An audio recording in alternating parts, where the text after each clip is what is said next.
That's my pleasure to introduce Mahnoosh Alizadeh. Thanks, Mahnoosh, for flying from California and joining us for the summer school. Thank you for the kind invitation. Yes. Thank you. I love it here. Mahnoosh is an associate professor at University of California, Santa Barbara. Mahnoosh she was an undergraduate student at Sharif University of Technology in Iran. And then she received her PhD at UC Davis. And after PhD, she joined Stanford for a postdoc period for a couple of years before joining UC Santa Barbara. Mahnoosh is, the research area of Mahnoosh is more towards optimization, data-driven optimization, and learning algorithms, and their applications to smart grids, cyber physical systems, and transportation sector. So today, Mahnoosh will teach us about safe learning and optimization methods with applications in retail electricity pricing. So the stage is yours, Mahnoosh. Thank you so much, Thanks a lot. I appreciate it. So when I was choosing topics for today, thank you. When I was choosing my talk topic for today, I debated between talking about something that I've, basically worked on for a few years and know everything about, and then I decided no. It's not as exciting. So I'm going to talk to you about something. I have been working on this problem for a good few years. It's just that it's a journey where the destination is not even in sight. So don't expect any closures during today's lecture, but definitely ask a lot of questions, because from your questions, I will also learn. And it's a little bit because of the type of things we're going to be talking about today. There's not going to be a lot of realistic simulations or so on, because as you will see very shortly, there's not a lot of mathematical tools available for the problem that I set out to solve. And so I want to just introduce to you some of the works that we've been doing to mathematically model the challenges of this, and then kind of go from there. So you're all familiar, hopefully, with the basics of demand response. It's been something I've been passionate about for many, many years. But this idea that we want to have a customer-centric transformation in the power grid to better balance supply and demand has been, a topic of wide interest for many. Right now, I can say a few decades, right? So the idea is we want to bring customers to the forefront of the balancing of power demand and supply. And the basic principles are we want to have community level and customer level distributed energy resources, transportation, electrification, storage, and most importantly, the focus of this talk, increased customer engagement, whatever that means, right? The problem is almost everything else in this set of things I've listed here are actually happening out there. We're seeing them happen. That increased customer engagement thing, not as fast or as widely as we had hoped, let's say, 2 decades ago when this was proposed as a solution to better balance demand and supply in renewable heavy power grids. So, the basic principles of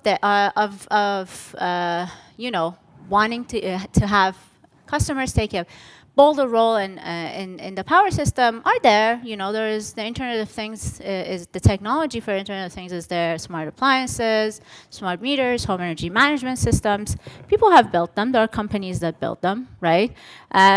But the problem basically is that, we approached this problem from the viewpoint that we approach many other problems in power systems. We don't shy away from optimization, right? We solve huge optimization problems. And so we tried to basically model this as an optimization problem, right? Meaning somehow somebody has to have a model of the customer, right? It could be an aggregator, some form of, it could be the utility company, it could be some form of other entity, but somebody has to figure out the preferences of the customer so that they can model them, which we can then use in the dispatch, right? And so if you look at, for example, the existing results in this literature, they, well,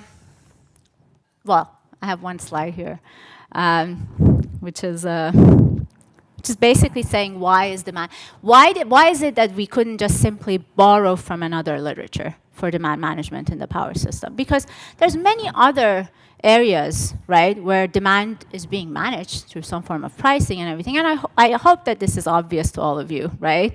In that in many of these systems, in almost no other system do we have to deal with the strict reliability constraints that the power system has to deal with, right? And that removes the basically powerful tools present in those other systems which allow free experimentation. You can experiment to figure out what customers like or how do they, you know, what's their price response, what are their preferences, and so on. Free experimentation or the invisible hands of the market are not possible to use, right, to figure out the preferences of the customer in power systems. And that was what made this problem a specific problem that power systems researchers had to figure out how to solve. Nobody else was really helping them, right? And so this is you know, kind of been a big challenge, I would say, in making demand management schemes that deal with individual customers like us really hard to implement. So the existing works typically, you know, formulate this as an optimization problem, right? And when I say most of them, there are of course exceptions, and I would try to basically show you some exceptions. I'm not going to review the literature, but a good portion of the literature looks at this as a centralized optimization problem, right? So you have models of the customers because the load server entity or the central coordinator, the aggregator, whatever you want to call it, can elicit the customer's needs and preferences. Maybe there's a mechanism in place that incentivizes the customers to reveal what their needs and preferences are to this load serving entity because, you know, the mechanism is such that if they lie, they get penalized, right? And then once that is in place, the coordinator can then compute centrally prices or direct control signals that would then optimally dispatch the demand, right? That's a good portion of the literature. Really also a second and very popular approach is to use distributed optimization frameworks. This allows the customers to maintain their privacy, right? So you say basically that each customer has some form of utility function that describes how happy they are from consuming electricity, right? And then together we want to maximize social welfare. We formulate a large optimization problem that, let's say, maximizes everyone's utility minus the generation costs, subject to, of course, those important reliability constraints, right, that needs to be satisfied. So this second approach, in order to solve that large optimization problem, relies on the basics of distributed optimization, which typically involves some form of negotiation between the customer and the aggregator or central coordinator. So how these negotiations proceed in most schemes is that the aggregator would propose a potential price, says this is potentially going to be the price tomorrow, right? It's not going to be really the price, right? We haven't finalized things, right? But if this is the price, what would you do? And somehow your home energy management system has to know your preferences, right? And be able to compute what your response to that potential price would be, communicate that back to the central coordinator, right? And then the central coordinator, upon observing this potential response, can then update the potential price. And this negotiation can go back and forth until convergence to the optimal price or controls, whatever that means, right?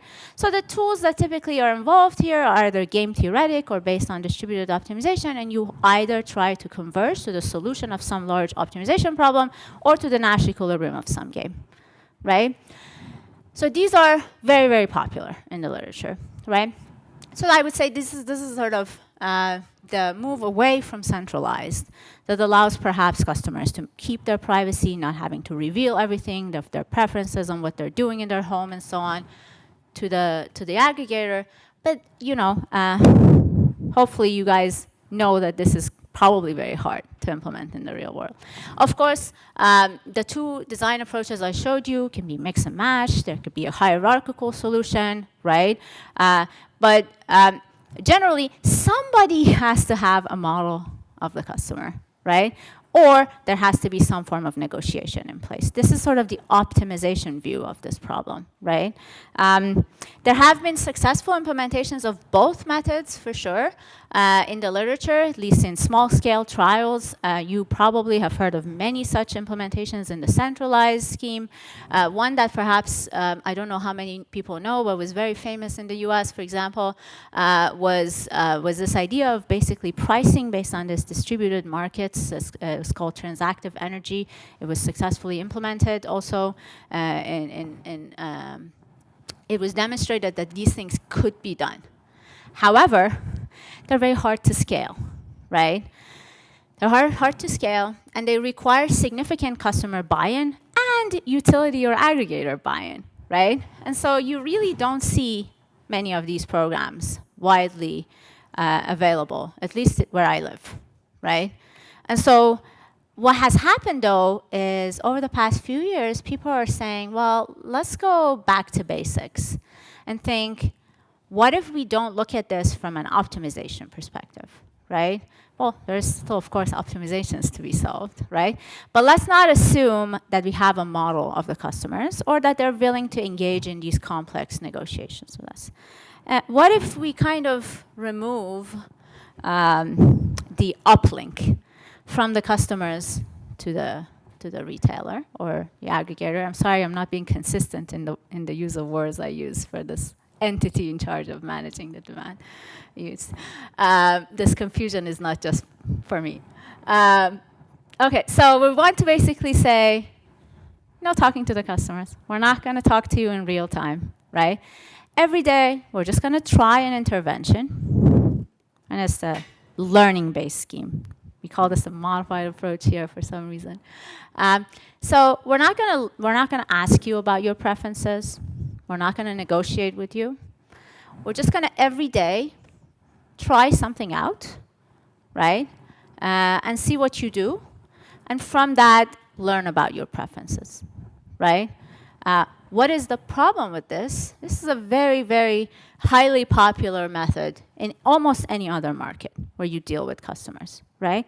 The problem is, while doing so, while you try stuff out, even though I don't know what my customers' preferences are, what utility, however you want to model them, right? What their price response is, I still need to make sure whatever intervention I try is going to still respect the network's constraints. Yes? Giving different prices to each customer, correct? You could, yeah. I mean, you will see, I'm not even, as I said, no closure. Yeah, that's totally possible, yes. And in fact, you know, if you look at, for example, distribution and locational marginal pricing, that's what typically happens, right? At least at the specific feeder level, for example. But that's not where we're gonna go today. It's gonna be much more high level.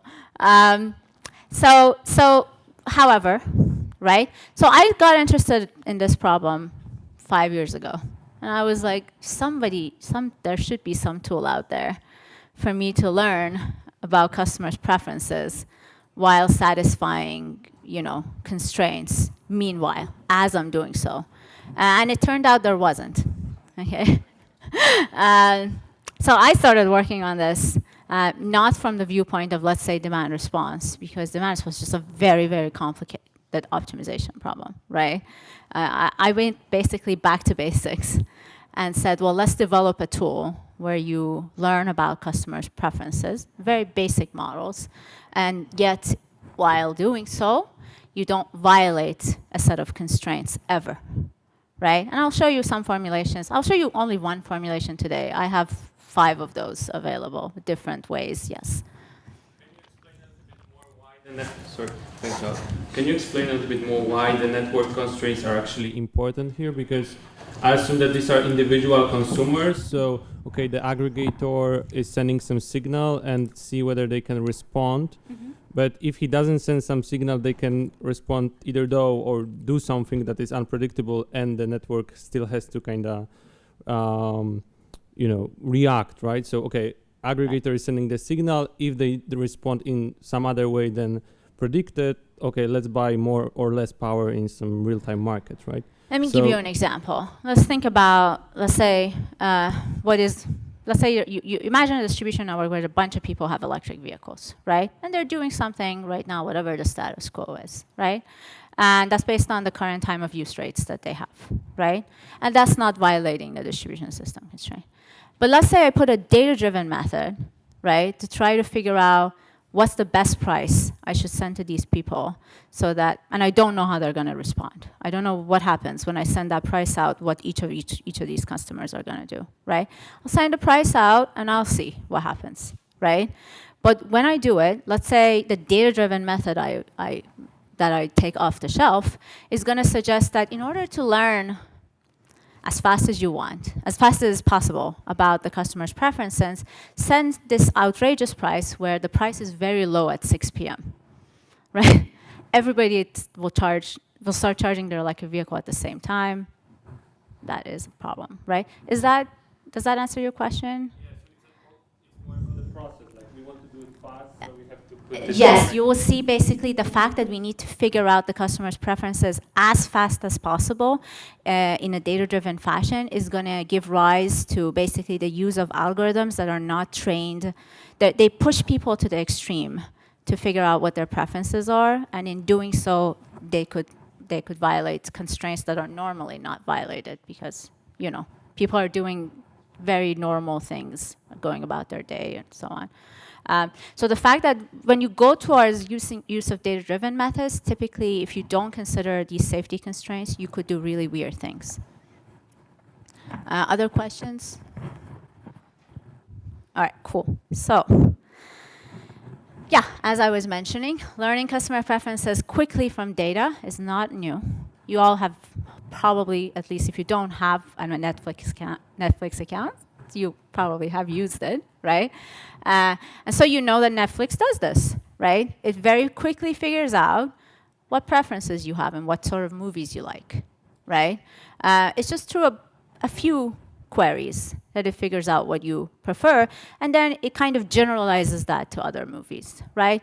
What are the underlying models that allows Netflix to do this, or many of these other fields like ad placement, right? If I want to show you an advertisement, what should I show you? Where your possible click rate is the highest. You know, pricing of hotels and airlines, personalized recommendation systems. These are all fields that rely on you as quickly as possible, and that's key, figuring out customers' preferences. Because if you keep giving bad recommendations to people, they're gonna stop paying for Netflix, right? So there is a cost. Experimentation is not free, right? And you could think this is the same in the electric grid, right? If you're an aggregator, you post a price, right? You still have to go buy power and serve these people, whatever the demand is. So there's a cost every day as you try to learn, you know, how to optimally manipulate your customers. You still have to operate, right? So there's a financial cost to this problem. There's no free experimentation. There is a rich set of existing techniques for this: reinforcement learning, bandit optimization, supervised learning, decision trees, time series analysis, and so on. But as I mentioned, there is challenges in the problem that we're talking about today that are not necessarily all at the same time present in some of those other applications. There is data privacy and security. In fact, if I have time, hopefully I won't, but if I have time, I might talk to you about some of that as well.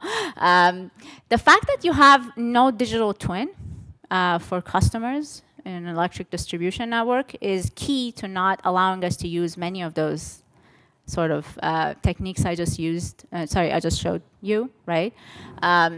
There's low availability of offline training data. Again, in some of these other applications, it's very, very easy to get offline training data. Whereas in the power system, offline training data on how customers respond to interventions is not something you can freely get off the shelf, right? Complexity of the customer's preferences. People might not just have economic concerns. Maybe they care about being green, or, you know, I don't know what people's preferences are, but definitely they're very complex when they decide to when to consume electricity. I say when and where. I'm used to that because I talk about EVs all the time. You kind of move around with your EV. And then multiple stakeholders, of course, who don't like talking a lot, and then those safety requirements, right? The fact that the one distinguishing factor that I'm going to focus on for a good remainder of this talk is that safety requirements, coupled with the fact that there's really no good model of each of you, right, that's available to an aggregator. They have to figure you out, right? How do they figure you out? That's the problem we're going to talk about. So, of course, there's been significant so we're going to use learning, right? But what is learning? I just want to clarify something because I don't want you to be confused with another line of work that uses machine learning in this same setup. There has been significant efforts to apply data-driven methods to power systems, different areas of power systems control and optimization in the past few years, especially also to this area, to demand response. But most, if you look at the papers, a good portion of them focus on solving some form of very difficult optimal control problem using reinforcement learning, right? So, 10 years ago, if you formulated a demand response problem, typically there's stochasticity involved, large-scale models. These are huge optimal control problems, and we needed to do scenario selection, do some form of basically approximation to be able to solve the model predictive problem or the optimal control problem that you face, right? The huge advancements in reinforcement learning enables you to go around that, right? You just use a deep neural network to find the optimal policy for your difficult optimal control problem. However, the requirement of doing this is to have a perfect model of everything that you're solving, right? Your optimal control problem has to be modeled, right? It's just computationally difficult to solve. This is not what we're talking about today, right? What we're talking about today is we just don't have a model, right? We try to learn, basically, the customer's preferences by getting data. But getting each data point is going to cost us, right? It's a different type of learning problem than a lot of those other papers you might have seen. So we're trying to learn customers' preferences by estimating them from actual observations of their demand. There has been a good portion of also papers that focus on learning-based control of demand, specifically with the viewpoint that I just showed you. So not the reinforcement learning stuff, but just learning customers' preferences, starting from earlier work that looked at, for example, adaptive control methods for figuring out models of how customers' HVAC signals, the HVAC, their thermostatic control loads in their home are going to respond to requests of load shedding, right? So if you don't know what's the probability of, let's say, each customer responding to this demand response signal, you can learn it adaptively, right? So there was earlier work that looked at that. And then there's also learning-based methods for just general demand models, not just thermostatically controlled loads for load shedding. Just some examples I put here is in no way comprehensive. And then there has been also some works that look at this idea of safe learning, right? So again, we want to apply machine learning based methods, but we want to be safe. Now, there is a good portion that are not safe while learning, but will arrive at a safe solution in the end, right? That is not my focus right now, right? We want to be safe while learning, right?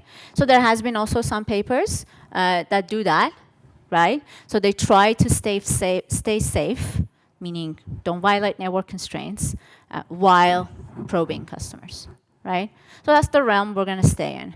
And again, my list is not comprehensive. This is from a couple years back from when I did literature review. OK, so cool. What's our goal? Our goal is not to do load shedding. I'm not going to be focused on load shedding, right? I want to do complex demand response interventions, whatever that means, right, to do load shifting, right?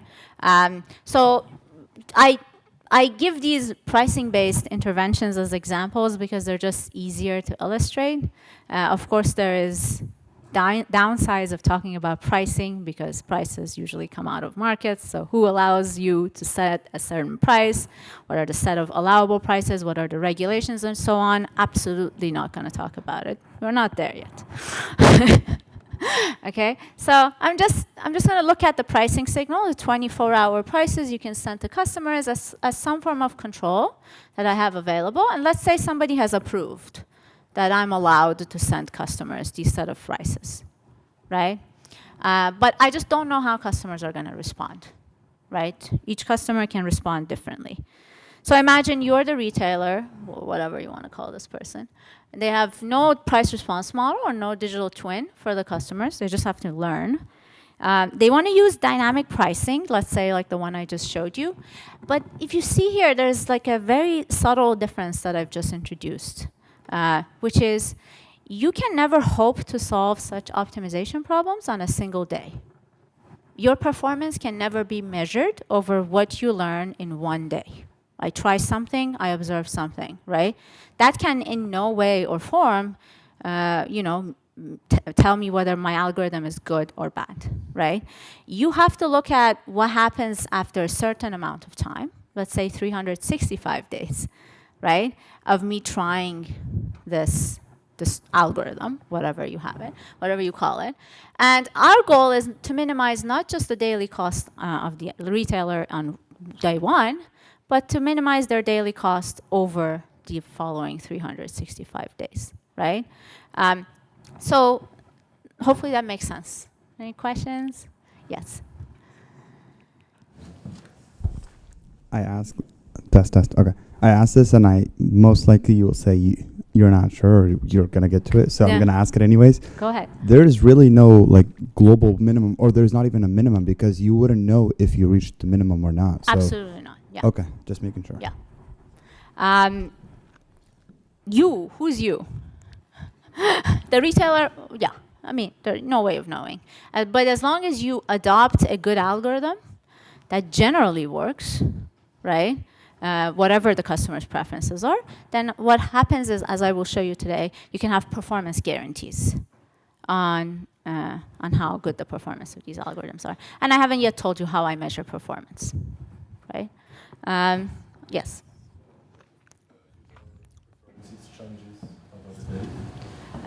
What if the preferences change over the day? That's a good question. There are algorithms that are very adaptive and the question was, what if the user's preferences change over time? There are algorithms that are adaptive and can figure that out, and there are algorithms that are not as adaptive. So that if that's a concern, one has to take that into account, and that's something we have looked at. So I'll show you hopefully later some results on that. Other questions? Like big car. As you will see, and as in any model-based scheme, the question is how can I guarantee safety if I don't have a model, right? As in any other basically work that has any guarantee, I'm going to make assumptions, right? So let's say I'm going to assume that your preferences, let's say the vector of your preferences, which I will soon define hopefully for you, are basically their norm is limited to something, right? And of course you can have different types of preferences, but you have to assume something, right? And that makes sense. I mean, if you want to look at, for example, how customers respond to prices, it's not like if I send a price to you, suddenly you can become a gigawatt generator, right? I mean, you just, there's a limit to what's going to come out of your house. And so that if you take that into account, then, and also the fact that I already know basically what you're doing today based on today's prices. So if I start very cautiously and kind of changing the price, then I can be safe, and I'll show you the algorithm. Okay, cool. Unless there are no other questions. Okay. Constraint is don't blow up the grid. Okay, that's the important constraint. So what kind of approach makes sense here? Of course, you start exploring, meaning you just kind of slightly vary the price around a known safe price. You don't suddenly start going crazy, right? And when I use price in this presentation, remember, it can be anything. The fact that it's, I call it a price, it has no implication whatsoever on the type of results I'm going to show you today. I don't really do any cost minimization, at least in the first part of this talk, on behalf of the customers. You'll see it's a black box. You gradually try new interventions, and you learn what customers do in response. And you don't try to be too brave, because brave in terms of exploring new things, because that could blow up the grid, because you don't know how customers would respond to those. But also, if you're too cautious, you remember our goal, right? Do well in 365 days. Well, with respect to what's the best possible thing you can achieve, right? And so if you're too conservative, nothing is going to come out of this, right? So what type of mathematical tools may address such a problem? That is the question I asked myself 5 years ago, and I remember I told you a few minutes ago, and I thought somebody must have solved this, right? That was not the case. So what I will show you today is two attempts we've had at modeling such an interaction. One based on Bandit optimization, and the other based on network utility maximization, kind of distributed optimization. And since this is a lecture, I hope that at least I can show you the very basics of both of these tools. I know that most of you might not be familiar with either. At least Bandit optimization is not very popular in power systems. So what I want to spend a good amount of time on is just to tell you what the tool, basic original tool is, and then I'll show you how we modified it for this specific purpose. And as I said, there's so much to be done. What we have done is not nearly enough to address the problem at hand. Okay, so what's the problem? Let's say in general, I want to interact with customers who are price responsive. I try a price, and I observe a noise-perturbed version of the customer's price response. And why is it noise perturbed? Because even if I send you the same price every day, I'm not going to observe the same load, right? So it has to be noise perturbed. So I observe a noise perturbed version of the customer's price response, and my goal is to maximize some objective subject to some constraints. But remember, I'm not going to solve this optimization in one shot. There's no way I can do it. Right? Because what I'm assuming is I don't know the customer's price response functions. I don't know D1 and D2, right? Whatever is in that picture, D1 and D2. Now, the problem is if I don't know D1 and D2, and I have no structural assumptions whatsoever about D1 and D2, how can I possibly, and that was your question, how can I possibly guarantee safety? That's impossible, right? So we have to make assumptions. Some assumptions, right?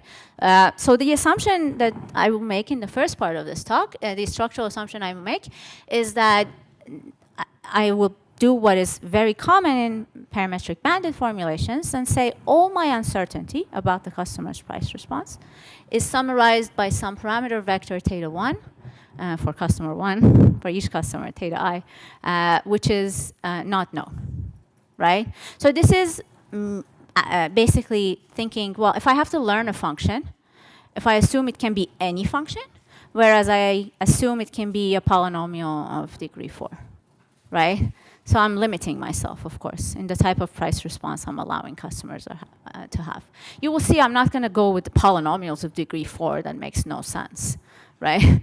But we will get to that once we go over the very basics of the tool. Right, so we won't get to basically what we did with these things for a while. Okay, so basically my goal is this, and I need the constraints satisfied at every stage. Okay, so before I show you the power system stuff, I'm just going to look at this problem. And again, this is a paper we published in 2024, so a month ago. I have a bunch of other papers on this topic. This one is a little bit easier to explain, so that's why I went with this. You will see the model is, of course, in no way or form applicable to the demand response problem. It's a very simple linear problem. Well, no, actually, it's not quite. But so what we're going to do is we're going to assume that the objective of the player is going to be linear, and the constraints are going to be linear in the unknown parameter. So I'm not even going to go there yet. I haven't yet introduced this problem formulation to you. I just wanted to show you how simple it is, right? Just to show you the very basics of this challenge, right? And so before I talk to you about this work, I'm just going to show you, let's throw out the constraint. What's the basic tool that we're going to try to generalize for today's lecture, right? So the basic tool we're going to talk about or build on is called the stochastic linear bandit problem. No constraints for now. This is a well-known tool with no constraints. And this is the very basics of it. So let's go over it on the next slide. You have a learner on each day. This learner selects an action xt from a convex compact set known. Okay, that set is known. Calligraphic X is a known set of possible actions. I'm going to assume it's convex and compact in this in this paper. Okay, so every day the learner selects an action, and upon playing that action, it receives a reward, which is linear in the chosen action and parameterized by some unknown parameter vector theta. Theta is unknown to the learner. And as you can see, that's noise perturbed. The reward is noise perturbed. So there's theta transpose X plus noise. And theta is unknown. X is the chosen action. And if you have questions at any point, please stop me, because there's really no point in me going on. Yes? No, theta is constant. The theta can vary with time, but it will make it way more difficult. So you basically have to bound how much theta can vary with time if you want theta to vary with time, and then safety would become more difficult as well. It's still doable. It's not crazy, but we're not going to do that today. Theta is some unknown parameter we don't know. Okay? And there's T rounds of play total. So imagine you're playing this game.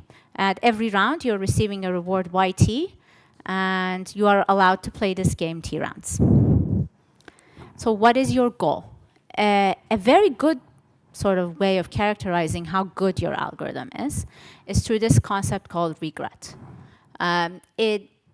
There's different forms of regret that you can define. Here, in particular, I'm going to use a definition called pseudo-regret, which I'm just going to call regret from now on.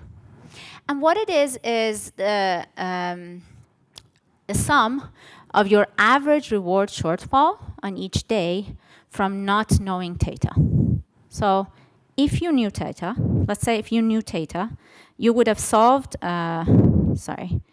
you would have solved this optimization problem to find what's the optimal action X. You agree? If you knew theta. But you don't know theta, right? And so you are choosing actions from some other action selection rule, which I haven't told you what it is, right?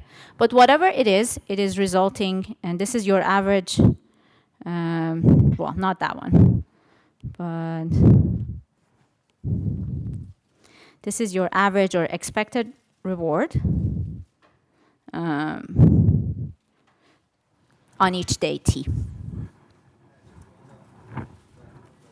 Later on, if we add constraints, does the set of possible actions change over time as well? No. Okay. Too complicated.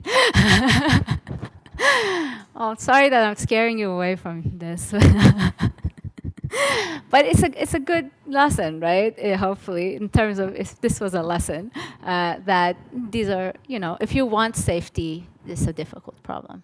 Other questions? Yes. Specific definition of regrets compared to the other definitions? It's going to work. It's very common to use in this particular literature, but there's other definitions that can also work. We stick with this because it goes well with the safety guarantees. Other questions? Yes? It is the expected reward with respect to which distribution, because here I just thank you for that question. For one realization. Good, yeah, very good. You see that noise over there, that noise term epsilon t? That's, you assume a distribution on that noise. So let's say you assume it's Gaussian or sub-Gaussian noise that has a distribution. And the expected reward is, because this is your real reward, that's the actual reward you observe, right? But the expected value of that reward would be theta transpose X because the noise has zero mean. You have sum over several reward that you would get? No, I only get one. I don't observe the expected reward. This is my performance measure, right? So if I can tell you that an algorithm has good regret guarantees, that means in expectation, on average, right, you have good performance. well, what happens on each day with the specific realizations of the noise is not captured by this definition. All right, other questions?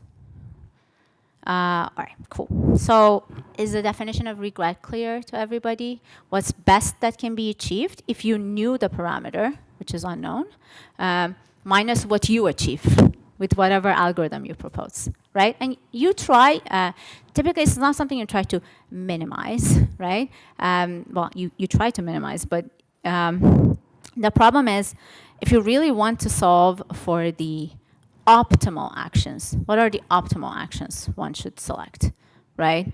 To minimize regret, you face a very computationally intensive problem, not solvable, right?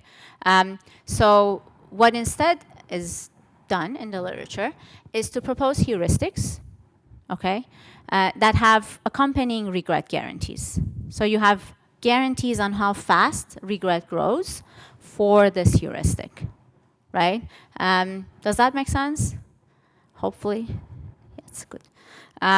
So first of all, before I go into telling you about one such heuristic, which we're going to build on, I first want to tell you about how does one quantify how these regret curves are scaling differently with T. So if you look at, for example, some examples of the curves I have over here, and if you can see that shaded area, because let's say the red, the question that came up about the noise, if you remember, different realization have different regret guarantees. I don't know your name, but yes, right. You can see that that shaded area in the red, right? This basically is capturing that. So how, let's say, the regret of different algorithms that are shown in this curve is growing, right? Clearly, the red one is not doing very well, right?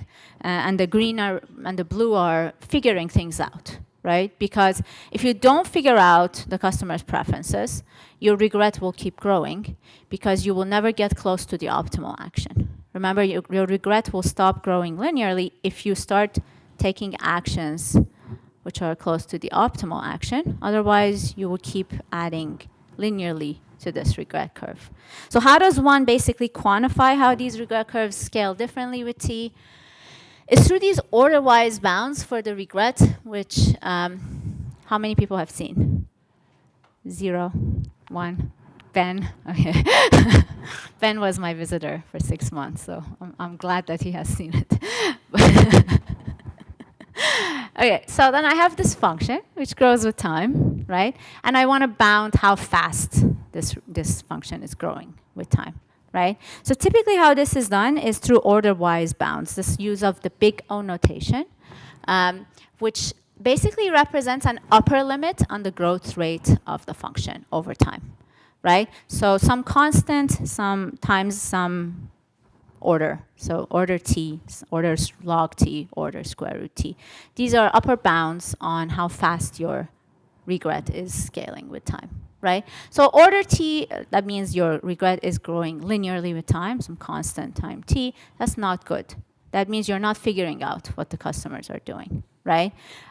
Order log T is very desirable. It's excellent and often not achievable unless you make very strong assumptions. And the very common one you would see is order square root T. That means you're balancing basically these two concepts we have in this literature called exploration and exploitation, which basically one is trying to explore and figure out what customers' preferences are. And the other is, well, I know something about the customers so far, so let's exploit that information and try to, send prices that minimize my cost because I'm paying for this, right? So these two concepts have a trade-off, naturally, right? And so you want to balance this trade-off when you want to run an algorithm like this. So we definitely want sublinear. Meaning smaller than linear growth in the regret, if you want a good algorithm, right? So that hopefully sets our goal, right? And the significance of these bounds is that they help predict long-term performance of the algorithm, like I mentioned, right? So you don't care about one day, you care about what happens over 365 days or more, right? And so these are telling you how fast is your cost approaching the optimal cost, what you could have possibly achieved if you know everything, right? Any questions? If not, I'm going to tell you about one very famous action selection heuristic, which the work that I'm going to show on later is going to build on. And that action selection heuristic has a bunch of ingredients that I want to introduce to you first. So it's called the UCB heuristic. And this is how it works. So let's say each of you has some unknown parameter theta that I need to figure out, right? One of the ingredients of UCB is it has to have an estimate at each point in time for that parameter theta is for each of you. And the estimator it uses is a very famous one. Probably, at least some of you have heard about it. I just remind you quickly what the model is. So let's say on day t, on day small t, so far I've had t observations, right? And this is what my observations are like. On each day, I have taken an action, and I've observed the noise-perturbed version of theta transpose xk plus, sorry, that's it. So no noise-perturbed version of theta transpose xk. And so I have to estimate theta based on these t observations. The estimator I use is the famous least squares estimator, which minimizes this objective. It minimizes the difference between your observed rewards and the model that you have assumed, the so-called linear model, theta transpose x. You know x, you want to estimate theta, so you can solve this optimization problem and have an estimate of theta, right? This optimization problem is convex and is one of the few optimization problems that has a closed form solution. If you've taken an optimization class, they probably showed you. You write the optimality conditions, this comes up, right? We'll take a derivative, basically, right? And this is the optimal solution. So this is a famous least squares estimator. This is my estimate of theta on each day t. In fact, I'm not going to quite use this estimator. I'm going to use a slightly different one, which is the regularized least square estimator. This helps in this particular case of these bandit problems because you have, typically you're dealing with small number of samples, right? And you want to basically balance the bias variance trade-off. There's many different reasons why we do this regularization. But so we slightly vary the objective. So instead of minimizing just the sum squared errors over the previous t days, we add a regularization term here, which penalizes thetas with larger norms, larger 2 norms, right? And so again, this is one estimator. Well, this optimization problem has a closed form solution, and the estimator is given below. That's the regularized least square estimator, in short, RLS. Okay? So this is what the UCB algorithm uses to estimate theta. However, there is a second ingredient to these algorithms. Besides just estimating theta, are there any questions? Does it make sense, right? So as I'm getting more and more observations, my estimate hopefully should improve if I'm selecting good actions, right? The second ingredient that UCB uses is something called the confidence region. I unfortunately will not show you the math for this today. The math is involved. However, the good news is nobody sort of, if you want to use this as a tool, you don't have to develop your own confidence region. There's papers available whose confidence regions you adopt. So what these confidence regions tell you is basically they're regions within which your true theta, which you don't know, lies in with high probability. This is not with high probability at every stage. This is with high probability over the entire run of the algorithm. This is the strongest one can hope for. You cannot hope for to have confidence regions that have 100% all the time, all the real data in them, because there's noise being added here, right? So I have these confidence regions, and if I'm selecting good actions, these confidence regions start shrinking. So this is my true theta here. You can see it here, right? And with time, in the beginning, the confidence region, the algorithm is very not confident, right? So it's saying the real theta can be in this large outer region, right? And as you're selecting actions, if you select good actions, these confidence regions shrink around the true value of theta. Does that make sense? Okay, so I have this tool at hand, right? And what I will do next, okay, so this is basically, actually I really like this, this sentence, which says, this is the set of possible environments in which we might be living, right? You're living in some world, you just don't know which world, but these are the possible set of worlds you could be living in, right? And hopefully you're gonna shrink the set of possible worlds that you consider with time, because there's only one real world, you just don't know which one it is. Right? Does that make sense? Okay, good. So then this is how UCB selects actions. And remember, it is a heuristic, right? It's a heuristic that works well and has good guarantees. But that's about it, okay? So explaining perhaps why it works based on this principle called optimism in the face of uncertainty, which works very well in many different learning and applications, basically, of data-driven learning and optimization. So what optimism tells you to do is the following. It says, if you have an idea of the set of possible worlds you're living in, and you need to select one action, right? Choose the best possible world you could be possibly living in, and optimize your action for that world, right? So if all of these worlds are possible, right? The optimization problem that you can see here, in this case, is a bilinear optimization problem. It tells you simultaneously choose the best possible feasible theta from the confidence region and choose the best possible x to maximize the inner product theta transpose x, which is your expected reward, right? Does that make sense? It is a bilinear problem. It's not convex.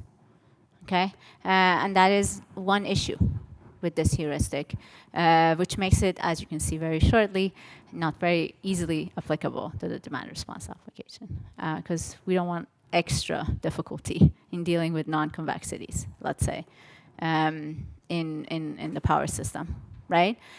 However, this application, the reason I'm showing you this heuristic is that it has very strong performance guarantees in terms of safety. So there is a trade-off. We care both about safety and computational feasibility, and so unfortunately, there's no way of having both, at least not to the best of my knowledge. Okay, so the performance guarantees for this algorithm, this is an order-wise bound on the growth of the regret. They were derived by these papers. It's square root t log t, sublinear. Okay, so as far as we're concerned, that was the goal, right? Does that make sense? All right, cool. So the UCB action selection rule is a very popular one. It's used in many existing algorithms that you deal with each day, including in ad placement, recommendation systems, clinical trials, personalized recommendation, AI, robotics. Of course, not exactly all in this linear formulation that I showed you. It could be mixed with reinforcement learning or so on. For example, an application in robotics, whereas for an application like ad placement, these linear models are extremely popular because your preferences are just much easier to model using a linear model in that world. And actually, there's many of these applications that have safety guarantees or require safety guarantees, perhaps not as strong as the ones that we expect in power systems. Stage-wise safety guarantees every day never violate the safety guarantees. Some of these applications have constraints, safety constraints like, okay, over the run of the entire algorithm, don't lose me more than 10% of the money I expected to earn, right? So if you come in through the door, I am a company that places ads, and I have some baseline, right, of how much money I earn. I tell you, well, if you want to improve my ad placement algorithm, you can do so, but I earned $1 billion a day from running this business. So, you know, over the run of your algorithm, do not lose me more than 10% of that, right? So that's the safety constraint. And some other applications, though, there is like really like power system like constraints, like, you know, the robots should not fall off the cliff at any point in time, right? But in most applications, it's typically not as strict as the ones we deal with in power systems. Never violate on any single day. Those are hard, right? But they do have safety constraints, like I mentioned. So here, however, now is the safety constraint version of it, which I showed you some minutes ago. So here I'm going to slightly change the formulation I showed you before and say, well, now I'm just going to play the same game. Every day I select an action XT. But I want to minimize my regret. So that's why number 1 goal, minimize regret. But number 2 goal, well, equally important. Both of them have to happen at the same time.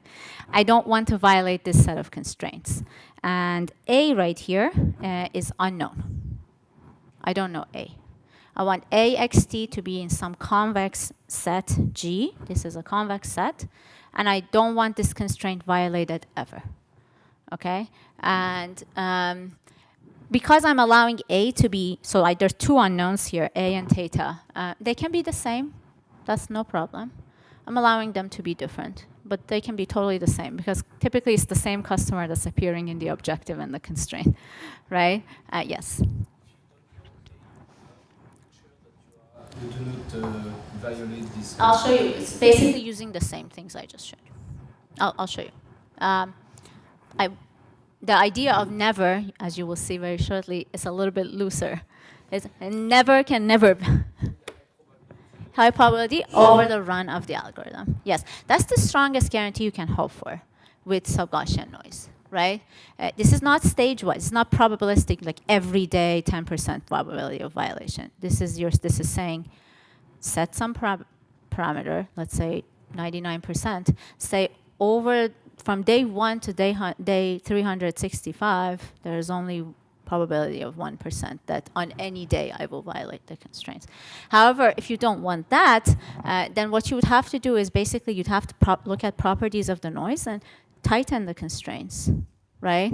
And then use, again, the same type of learning algorithms, right? You tighten the constraint, or you make sure the noise is bounded.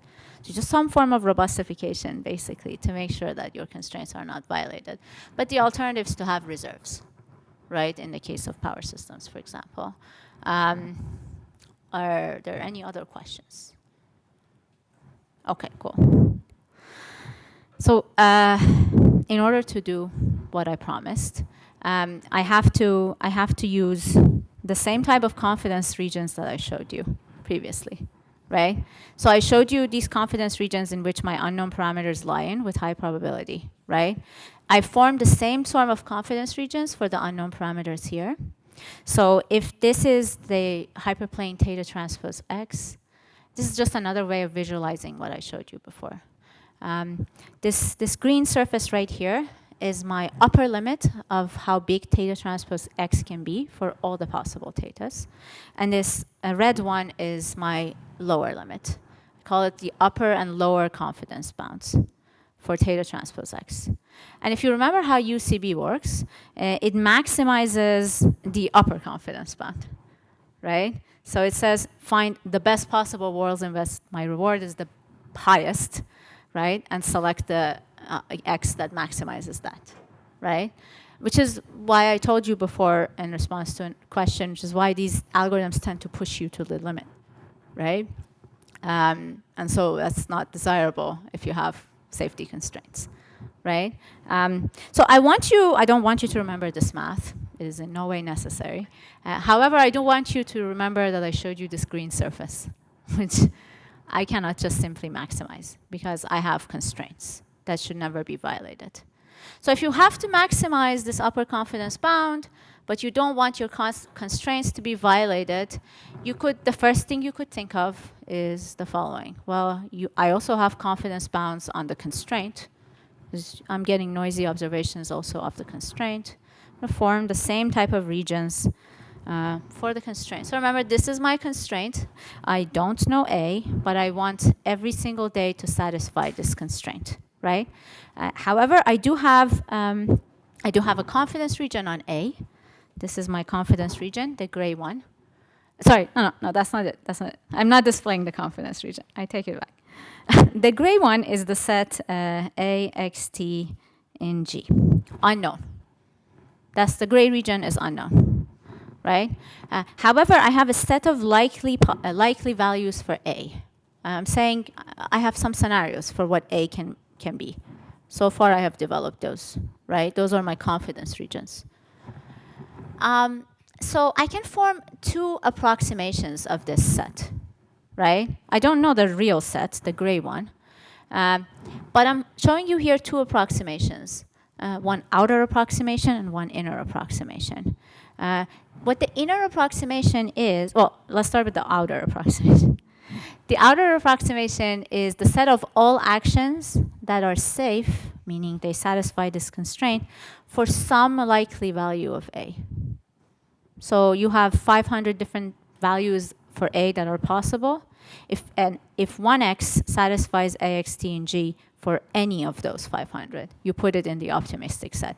Clearly not safe, right? Is that clear? That's why it's an outer approximation. It's bigger than your actual constraint set, right?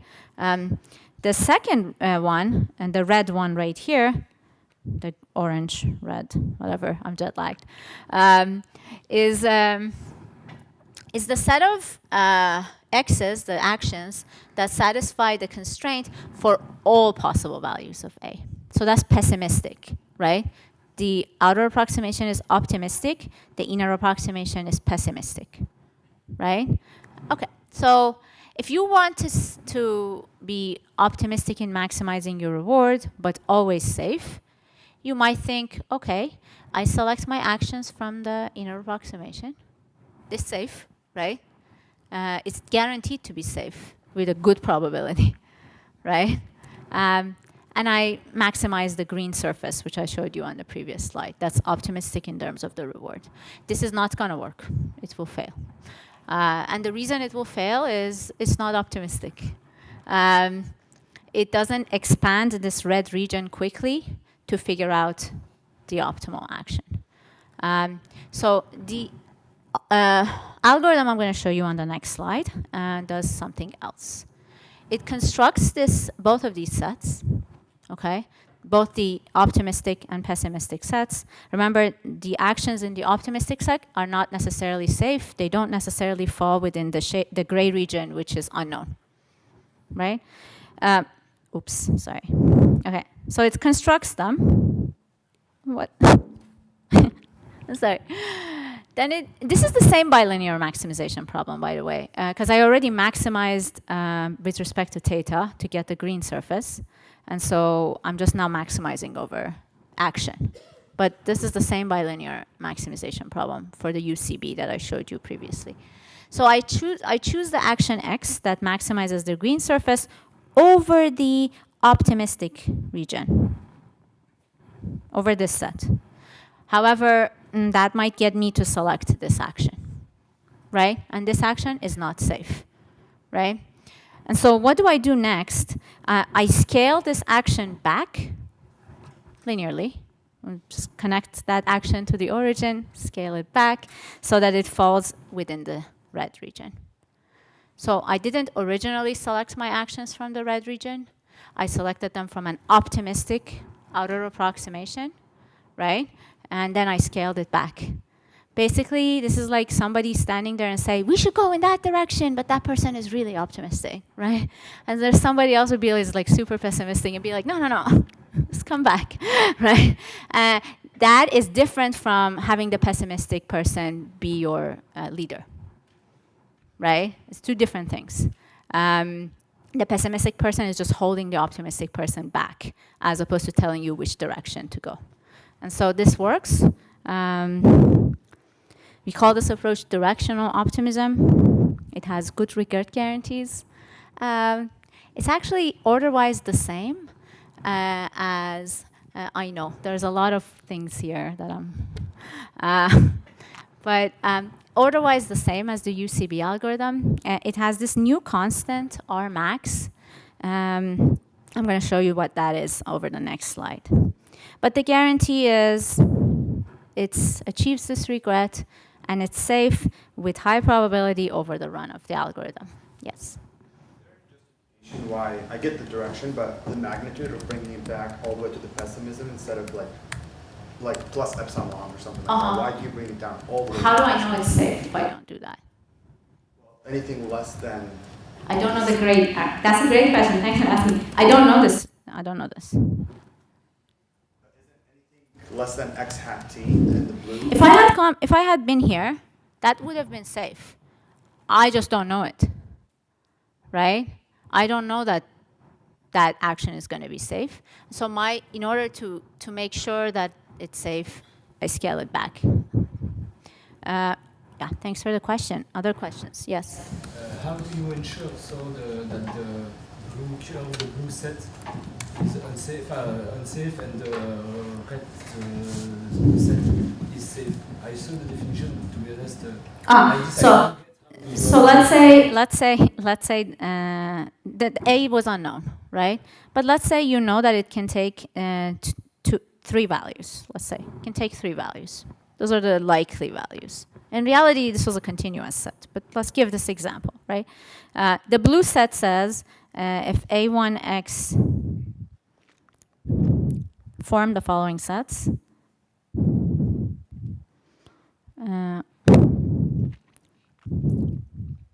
Oops, my apologies. I don't know whether this is visible. And there's a third union. I take the union of the set of actions that are safe under each possible A, and I put them in that blue region, right? However, only one of these A's are real. The other 2 are not, right? So, of course, if the real A is A2, and you put an action which is safe for A1, but not safe for these 2 others, that action is not safe in reality, right? So that blue region is an outer approximation. The red region, however, is instead of taking the union, is taking the intersection of these 3 sets. And so it's going to be safe for the real A, even though you don't know what A is. Does that, okay. You have 3... In reality, I have a continuous, it's a continuous confidence region. So I have infinite number of them, but I can still form these 2 sets. 3 estimation of the matrix A. No, I'm saying in reality, there's no 3. Yes, Okay. I mean, you have some approximation of this matrix A. Huh? You mean the estimate, the RLS estimate? Yeah, I have that too. That plays no role in safety. No role in safety. Well, it plays a role in determining the confidence region that I didn't quite show you, but yes. That doesn't really directly come into play here. If you have a confidence region, that's all you need to form the safe sets. Yes? Just to make sure, this is still not 100% sure that there is no way we can be 100% sure. The A's are still kind of... Because we're not observing A. We're observing A, xt plus noise. If we are on the orange region, there's still a probability that we might get... And you can control it. That could be Okay, your control knob, just right? To make sure, just make that like chance-constrained optimization. But chance-constrained optimization, what it does is there's a chance of violations of the constraint at every single stage. But remember, we're playing this game repeatedly, right? So 365 days. Yeah. So if at every day you have 10% violation chance over 365 days, that can be really large. This is not what the guarantee we're providing here. We're guaranteeing safety over the entire year with some controlled knob. Sure. I just want to make sure that. But definitely, yes, Okay. it's not 100% deterministic because of that noise. Yeah. It's not doable. Yeah, sure. Yeah. Thank you. So What?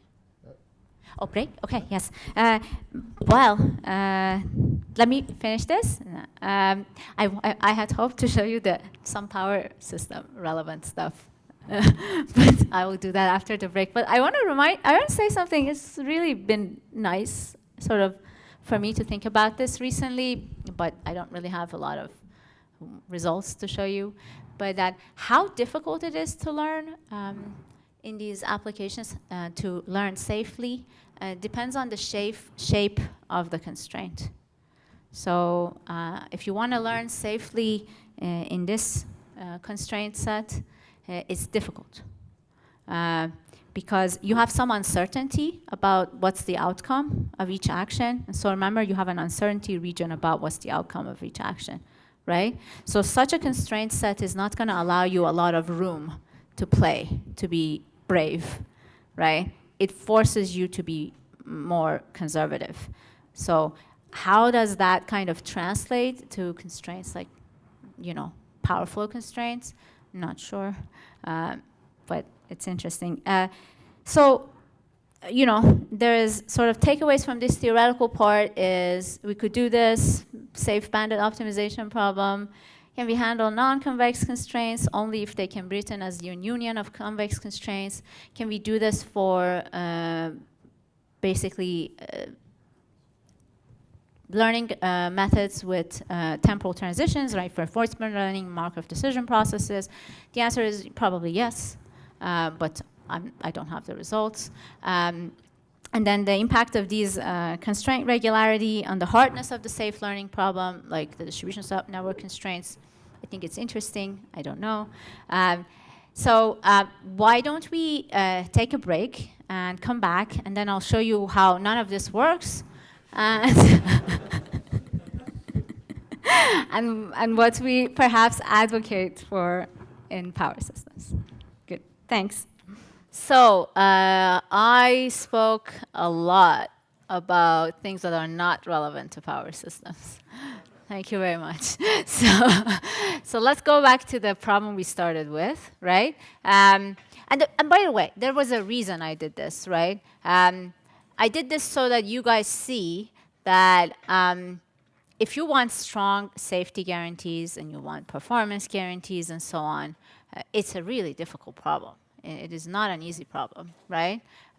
But this is not how the world works, right? If you have a real problem at hand, you don't wait until the theory to catch up with you, right? So typically, we try to meet in the middle, right? So then what we're going to do next is try to meet in the middle, right? So coming from the other side, we're going to lose the safety guarantees, be happy and merry, and try to see what we can achieve, right? That's what I thought. That wasn't easy. Okay, so as I said, there is no destination to this journey. You'll see why. So we started with this, right? I said, well, you just can't have a general demand model like this. You just have to do something, some assumptions. So what we had, at least in the first part of the talk, is we went ahead and parameterized these functions. And we said, well, let's try to learn these parameters, right, in time with safety and regret guarantees. So now that I've gone through that sort of with you, let's see whether I can build a model of demand that can use some of these results, right? So the model we used in one of our papers is the following. We said, well, if I look at you as a customer, right? I could think perhaps that you have different types of flexible loads in your home, but those flexible loads are automated, hopefully. They're responding to price signals or control signals to minimize your cost according to your preferences, right? And so you could think perhaps that as a customer, your price response, well, bear with me for a minute. This is a lot of notation that I have to explain. So let's say different sort of flexible loads, like your electric vehicle that should be charged by a certain amount between different hours, right? That can have a price. That can have a price response signature, right? Let's call that price response signature for a specific type of load with specific requirements, specific deadlines, and so on. This SC. And let's say we have see different, this is like a clustering approach, right?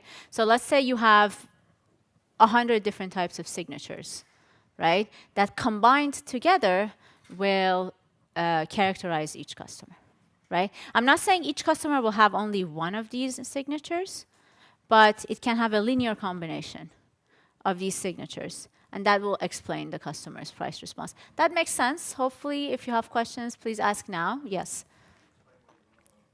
A customer might have more than one signature? No. A customer will have one signature, right? However, here is what I will model that signature. Like, I'd be like, okay,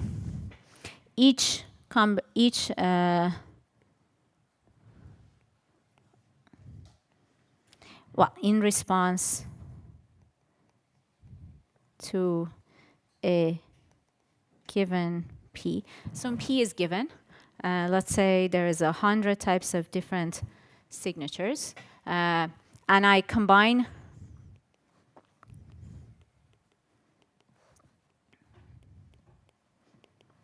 these signatures, each weighted by some theta. That could be like 0.1 times first signature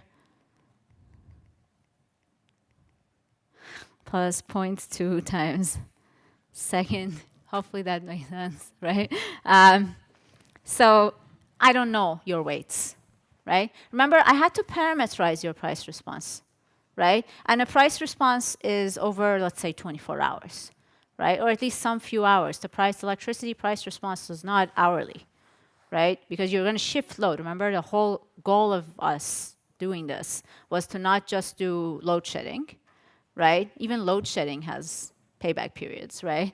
But you still want to be able to shift, and so these prices are vectors, right? And so you have to define these possible different signatures each customer can have, and you can have a large number of these signatures because the results we have allow for basically characterize the role of D in the regret. D was the dimension of the vector. So let's say I have 100 of these and I linearly combine them. For each customer now I have 100 unknown parameters that fully characterizes that customer's response, right? Because then I know exactly for each price how these signatures are going to change. Because let's say the signature 1 is the person who has to charge their electric vehicle by 20 kilowatt hours between 6 p.m. and 8 a.m., right? So I know exactly what happens to that vehicle each day, right? It's in different prices. But then I don't know what is the proportion of your signature that corresponds to that specific type of response. Other questions? In reality, though, I'm also allowing the weights to depend on the price. Why? Well, if I send you a really high price, you might decide not to charge your vehicle at all, right? You might decide I'm just going to charge it at work or the next day or whatever, right? And then the proportion of that signature present in your response will also depend on the price. That is a possibility, yes? Separate signature. I don't know how to linearize that. You mean, oh, yeah, you're right. One could perhaps also discretize them and then have that as a linear. It increases the dimension significantly, I'm assuming. Yeah, I think so. Other questions? All right, cool. So hopefully it makes sense. Like, okay. So if I want to do UCB with these sort of price response signatures, and UCB, by the way, is the heuristic we just learned about, right? This would be the type of optimization we're solving. This demand, first of all, starts from the bottom. Demand is the unknown parameter theta I for each customer, and multiplied by a matrix of all the possible signatures that are present, right? And I want to find a price that maximizes some objective function, known objective function, Fi, which is a function of that demand, subject to some constraint. Here I'm just putting a bunch of a bunch of affine constraints, inequality constraints that need to be satisfied. And then remember the uncertainty is in the demand. So these could be your basically Lindy's flow constraints or whatnot, and they're known.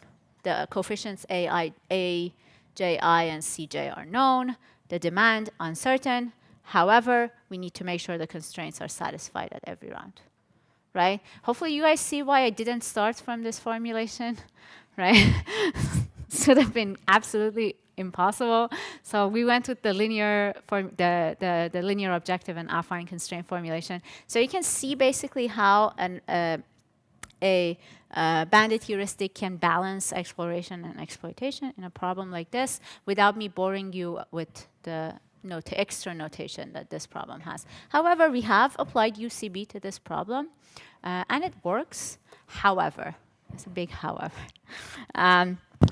First of all, the theta I cannot change with P, well, unless you go with the trick that your school mentioned.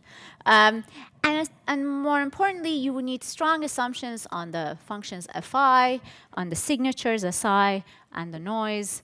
And there's also the added computational complexity that, if you guys all remember, UCB had to do this bilinear maximization problem.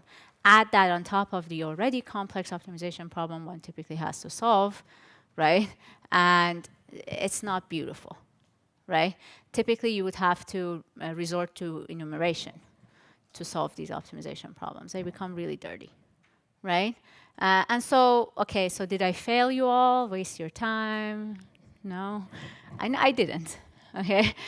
The reason I took you through this path is because UCB has very strong performance guarantees. So as long as you satisfy those constraints, don't create overly complicated objective functions, or let's say, you just want to solve something simple.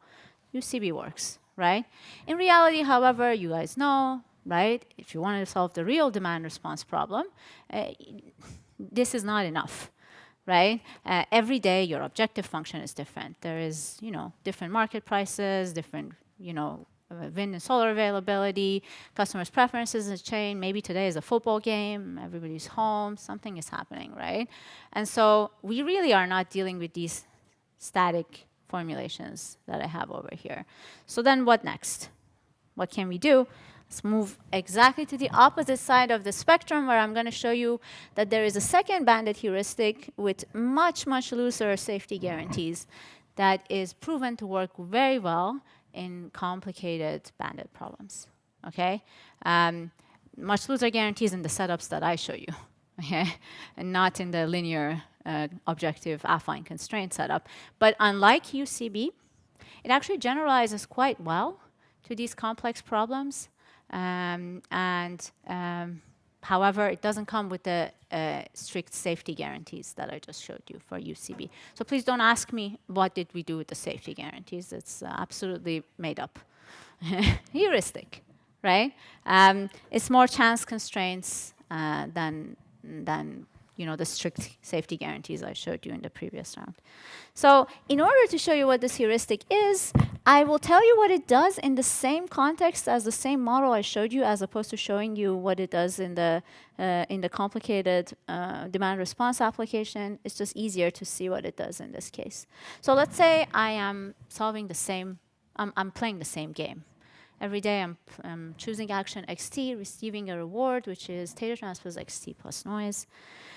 However, I'm going to do one more thing. I'm going to now not assume that theta can take any value, let's say, in a bounded set, but instead assume a probabilistic prior on theta, meaning I have a guess. What are the likely values of theta, right?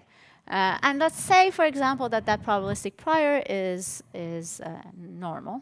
Doesn't have to be. With the normal prior, you see there's very closed form neat solutions for this problem. So I have basically an assumption that the parameter theta is drawn from this distribution, and I know mu and sigma. That's my initialization. Okay, and how the algorithm, the Thompson sampling heuristic for bandits, then proceeds is as follows. At each step, it draws a sample from this distribution. Okay, so this distribution, you have it. You draw a sample from it, right? And then it just simply maximizes your expected reward, assuming that the parameter theta is equal to the set sample, right? This is a linear maximization problem. It's just a simple unconstrained linear program. There is nothing complicated about this, unlike the bilinear optimization I had previously, right? Because I'm assuming I know the true value of theta in selecting my action, and that it is equal to the set sample, right? Okay, once I play that action, however, the real theta is something else. It's not the sample, right? It was something else. So I'm just going to observe this. And if you remember previously, I had the least squares estimator appear in my UCB action selection rule as my best estimate for theta. Here we do something, we use the Bayes rule, if you're familiar with it. If not, I'm not going to teach it. It's taking you another hour. Hopefully you are, at least those of you who are electrical engineers know the Bayes rule, right? We just apply the Bayes rule. We say, okay, we have seen one sample, one new sample, YT, which has different likelihoods for each different value of theta, right? So you do something, basically it's called Bayesian linear regression, right? And you update your mean and covariance of the prior that you started with, like through these equations, okay? Once you do that, you repeat, rinse and repeat, right? You draw a sample from this distribution, you solve this simple linear program, play that action, observe, continue, right? This takes away the computational complexity that UCB was dealing with, right? Doesn't have the bilinear optimization problem. It has good regret guarantees. This regret guarantee is for the stochastic linear bandit problem, not for the bandit problems I'm going to show you next, which is, oh God, right? So now we go, let's say I'm an aggregator. I want to try different interventions every day. I have some prior distribution over what customers' parameters are. I draw one sample for each of you. I have a one prior on each of you, by the way, right? I have a probabilistic distribution on different probabilistic distribution for every 50 people present in this room. I draw one theta for each of you, and I assume that's your real theta, okay? I assume that's what you do. And now then I have an optimization problem which is no different from any demand response problem you have seen previously that assumes known models of customer demand. So formulate as you like, right? Make your objective stochastic, make it model predictive, put, AC power flow constraints if you like. It's gonna work, okay? Yes? Far-fetched because not the, yeah, maybe it's a bit far-fetched because it's not the application, but can you use this principle to, for example, for transmission planning? Like yesterday we were seeing that you need different scenarios with different hypotheses. I understand that... I wasn't here yesterday. Yeah, so sorry. I think it was Rodrigo's work that was based on, correct me if it was stochastic inform deterministic models for transmission planning. So you basically want different scenarios and to test a combination of scenarios, like how the future could look like more or less. I don't know if this kind of ideas... let me say something, and then if I don't... Okay, of course. So typically these work when there is a true state of the world that you need for your optimization problem, but you don't have access to it. Yeah. Right? So, for example, for the case of... Typically, you don't see these having applications in, let's say, transmission system planning. Right? Unless there's a true state of the world somewhere, and I didn't see, unfortunately, Rodrigo's talk, that he didn't know. Is that the case? That you had something in your optimization that there's a true value to it, but you don't know? Okay. But there could be many applications in power systems, especially when you're dealing with market participants, right? That have preferences, and you don't know those preferences, right? But you still have to do something, right? Okay. And you want to make sure that through your dispatch decisions or your actions or whatever, you actually eventually learn those people's preferences, because not knowing their preferences is economically hurting you, right? You're not really tapping into the full potential, full flexibility of the market, right? That's typically what the type of applications I would see with this. But yeah, I don't know. No.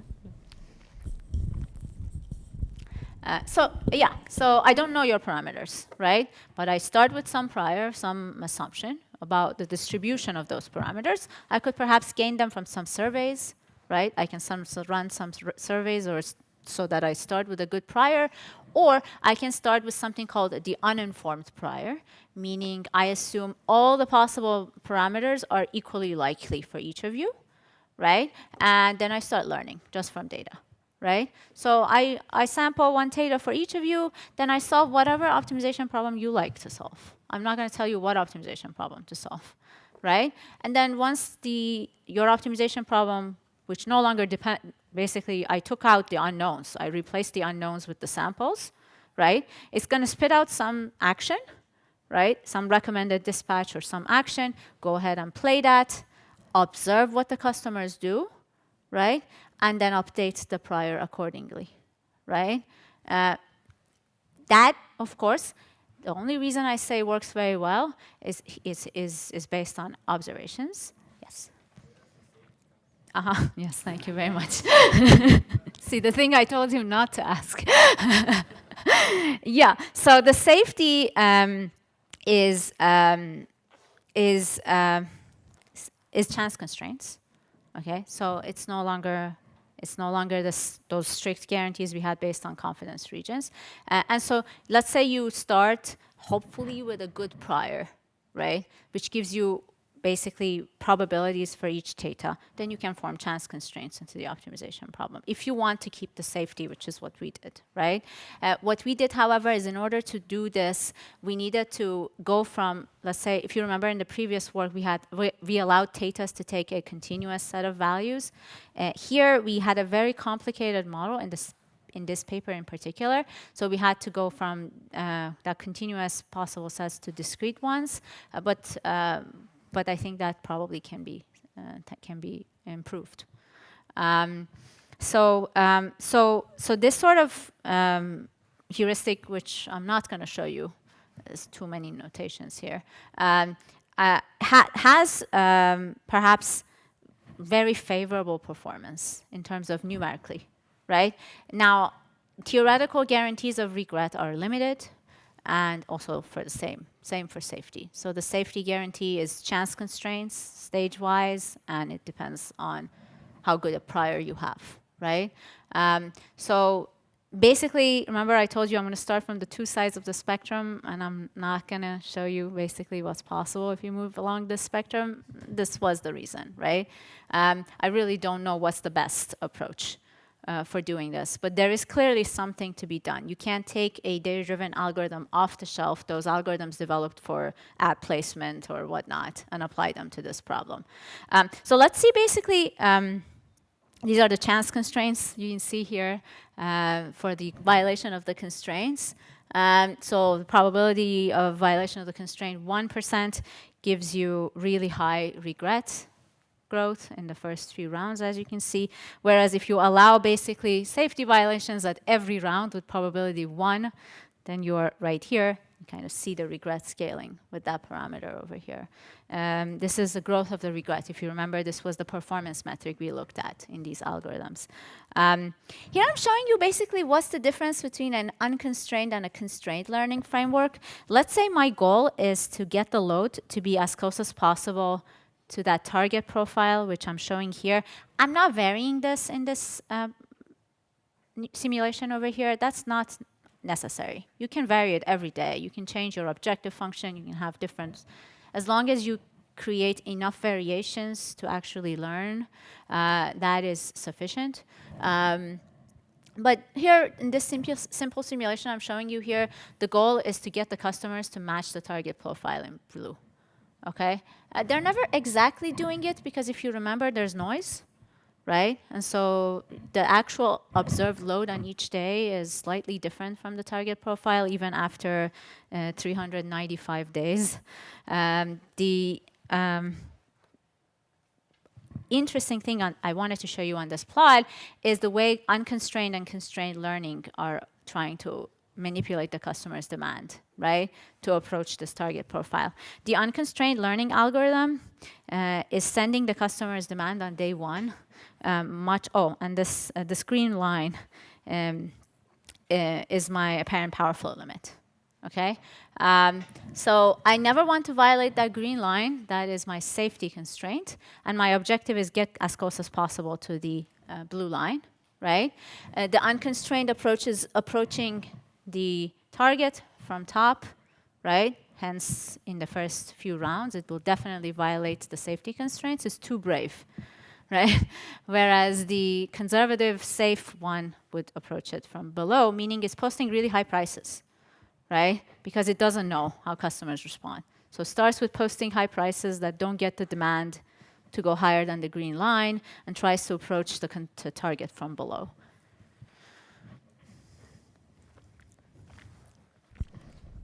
Okay, so this is really cool.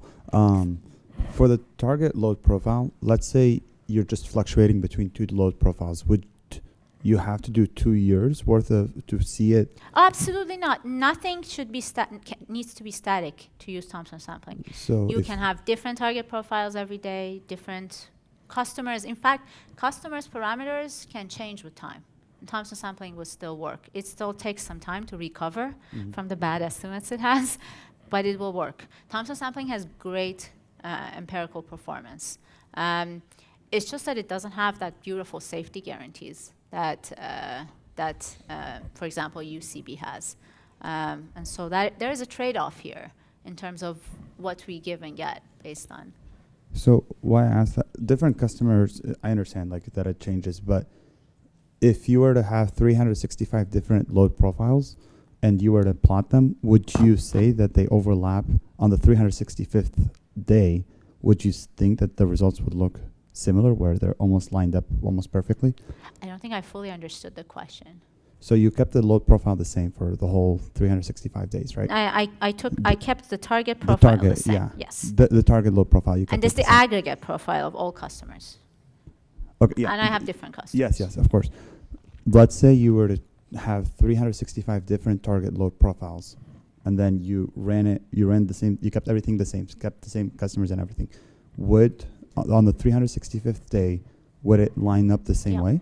Yeah, it would. It's just not as easily interpretable, right? Because then you won't really see what's hiding. That's why we kept it like this. But changing the target load profile every day is not going to matter to this algorithm. Very cool. Other questions? This is as realistic as this is going to get, by the way.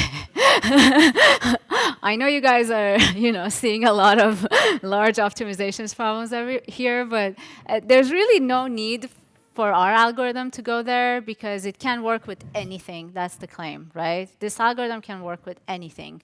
And so we didn't really need to go there in order to showcase that Thompson sampling works. It's just that safety becomes an issue, right?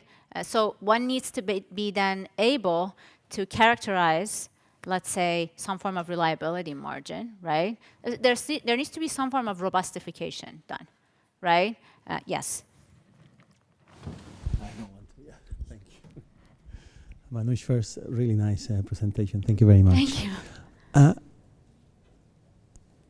Correct me if I'm wrong, your model assumed that the demand will be a function of price.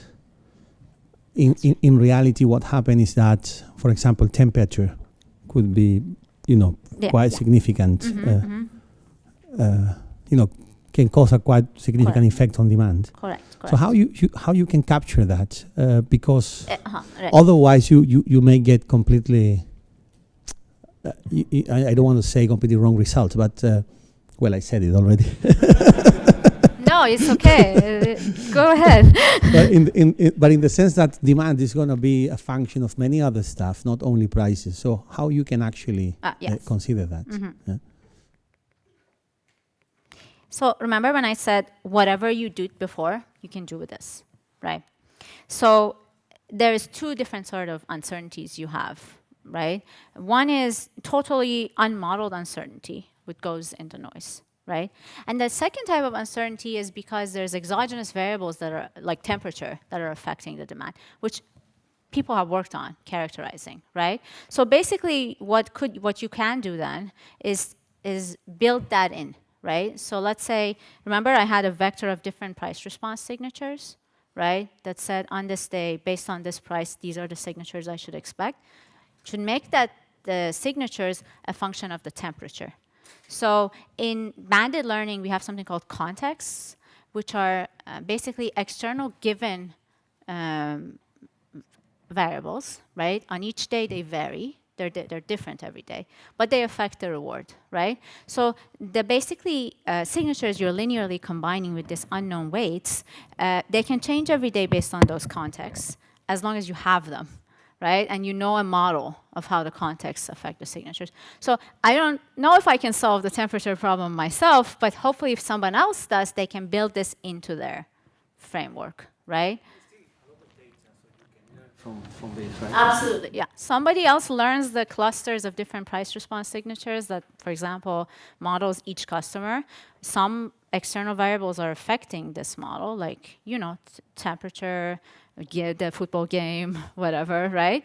And those are given to this optimization problem. They're assumed known, and the only thing unknown is, you know, what you do in your home versus someone else, right? So I'm not pessimistic regarding that. In fact, I'm quite optimistic that Thompson sampling works with all sorts of exogenous variables, all sorts of variability. What I am, however, unsure of is what type of safety guarantees one can expect when one applies Thompson sampling to these problems. It's still much better, hopefully, even if you do the chance constraints, for example, with the heuristic approaches, it's still much better than one can hope for if one just collects data randomly or uses some off-the-shelf learning tool or somewhat. Or if you have, let's say, prior data that helps you sort of narrow down what each customer's price response is like, you build that into the prior, right? So I'm not too worried about like not modeling those things. Still, as I said, what I worry most about is how does one guarantee safety if one tries to manipulate customers without any model? Hopefully that answers. Other questions? Yes, Shadow. If people's preference is not changing over time, when we learn, we are done, fine. Yeah, if But they change with time, they need to change slowly, yeah. right? If your preferences are almost, you know, if there's one factor which is there's the football game. Perhaps if I Exactly, don't model that's my it, that question. goes in the noise, right? If I don't model it, if I don't have a model like the temperature model, right? If there's a football game model I can build in, great. Exactly. So if there's a date that we have a football game, then I have to learn from scratch. Well, on that day For that day. you'll just be bad. If you don't have a model that there's a football game today, and ISOs do, right? Yeah. If there is Super Bowl today, they know to plan for it. Everybody's going to be home. And I'm sorry for the American reference. I blame myself. But they know already, right? And they build that into the dispatch. And the same can be done here, hopefully. But there is some factors you don't know. That goes in the noise. Now, if the customer's preferences change, that means the data is changing. I moved out, maybe someone else moved in, or maybe I just had a baby and suddenly I have completely different preferences. Then that cannot happen every day. If my preferences are changing every day, it's hopeless, right? It has to change slowly, or it has to only happen once in a while. And then the algorithm will recover. And one naive question: why we are learning every demand individually, not aggregation, because of the network Yeah, constraints? if you want, or- you can learn in aggregation, not a problem. If you don't care about, let's say, distribution network constraints at the individual customer level, that's not a problem. Throw that out and keep the demand aggregated at the level that your constraints are at, basically. In fact, that's what this paper does. It doesn't learn individual customer models. Other questions? All right. If not, I want to show you two things, but since I have an hour, I will show you none of them very deeply. I mean, I did go too deep with this. I feel like I might have caused the. So the second approach that we took to this problem is an approach that is, in fact, very popular in the power systems literature. It is basically modifications of the famous network utility maximization framework that were proposed 2 decades ago for a completely different application to then do demand response in the case of power systems. The optimization problems go something like this. You want to maximize the sum of the utility function of a bunch of customers from consuming electricity, subject to some constraints over what those demands should satisfy. You could add also generation costs if you wish, or have perhaps aggregate costs that depend on the vector of all the possible demands. That is not going to affect this algorithm, right? What these algorithms do at their heart is they try to distribute the solution, how you solve this centralized optimization problem using distributed optimization techniques. So if you're familiar with distributed optimization because you've worked on demand response, it's inevitable that you've seen distributed optimization techniques. If not, I'll show you very briefly how they work. Okay, so you want to solve this optimization problem. I'm just going to delete the extra markings that I made. To solve this optimization problem of this kind, however, each customer's preferences are characterized by this utility function, which are unknown to you, right? So you want to solve this problem. You are not going to ask the customers for their utility functions. They're never going to tell you. Right? Instead, what the literature does, and this, as I said, has been used very heavily in this literature. These are some extra assumptions, by the way. And, it says Xi is the resource consumption, the demand of user I. It's called resource consumption because it doesn't directly need to be the demand. It could be that I want to turn on my electric vehicle. Right? That maps into my utility function, but then what type of constraints I need to satisfy has to map that preference into a demand, right? But it's kind of, that's kind of up to the author how they formulate this optimization problem. So how these optimization problems are then solved without asking the customers for their utility function is through distributed optimization protocols. They rely on a technique probably well known to all of you, for perhaps because you've used shadow pricing in the transmission level, right? So you basically try to solve this optimization problem in a distributed fashion through some form of price negotiation. So you propose a price, the customer tells you what their potential demand in response to that price is, you go back and forth until you converge, right? This is very popular in modeling distributed demand response protocols. What I want to do today, however, if you remember, was not to talk to customers, right? So what I want to do is I want to modify this formulation right here, the one I showed you, to not require any talking with the customers. Does that make sense? I'm not going to negotiate. I'm not going to assume anything. I'm just going to post the price. I observe. I post another price. I observe. The same form of thing. The same game we had in the first round, right? Except with a completely different formulation. There was nothing stochastic in this formulation. Showing you again here. Nothing stochastic here, except Fi is unknown, right? Okay, so before we get there, I'm just going to go through some basics. The customers determine their demand by solving a optimization problem like this. They say, okay, I want to choose a demand that maximizes my happiness. This is my utility from consuming certain amount of electricity or some form of resource modeling. Minus this is my bill.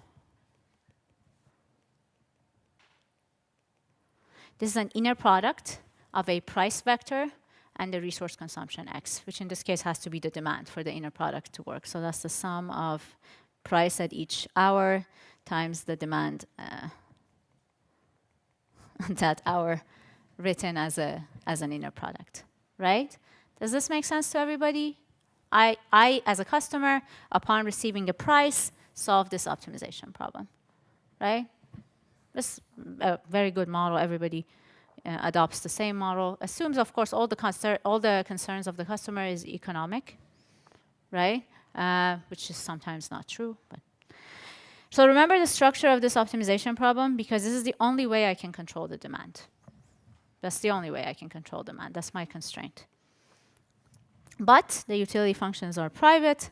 How can the central coordinator design the P that would solve the previous optimization problem, right?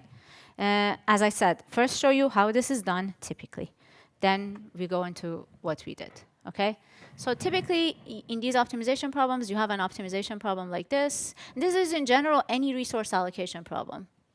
So as I said, these results were adopted from another literature. And then, as I said, widely applied to the power systems literature. So what they do is they maximize the sum of a bunch of unknown utility functions, subject to a set of constraints, right? And the problem is that DFIs are local and private utility functions that you don't know. So how do you then solve this problem? You assign a dual multiplier with each of the constraints. So constraint J has dual multiplier lambda J. You write the Lagrangian. This is the Lagrangian right here. And remember also the dual problem would be this. Hopefully you guys have seen Lagrangians and shadow prices. I just assumed it because, you know, it's a fairly reasonable assumption. So I apologize if you haven't seen it. Okay, so I do this, right? And I want to now solve the dual problem in a distributed fashion, right?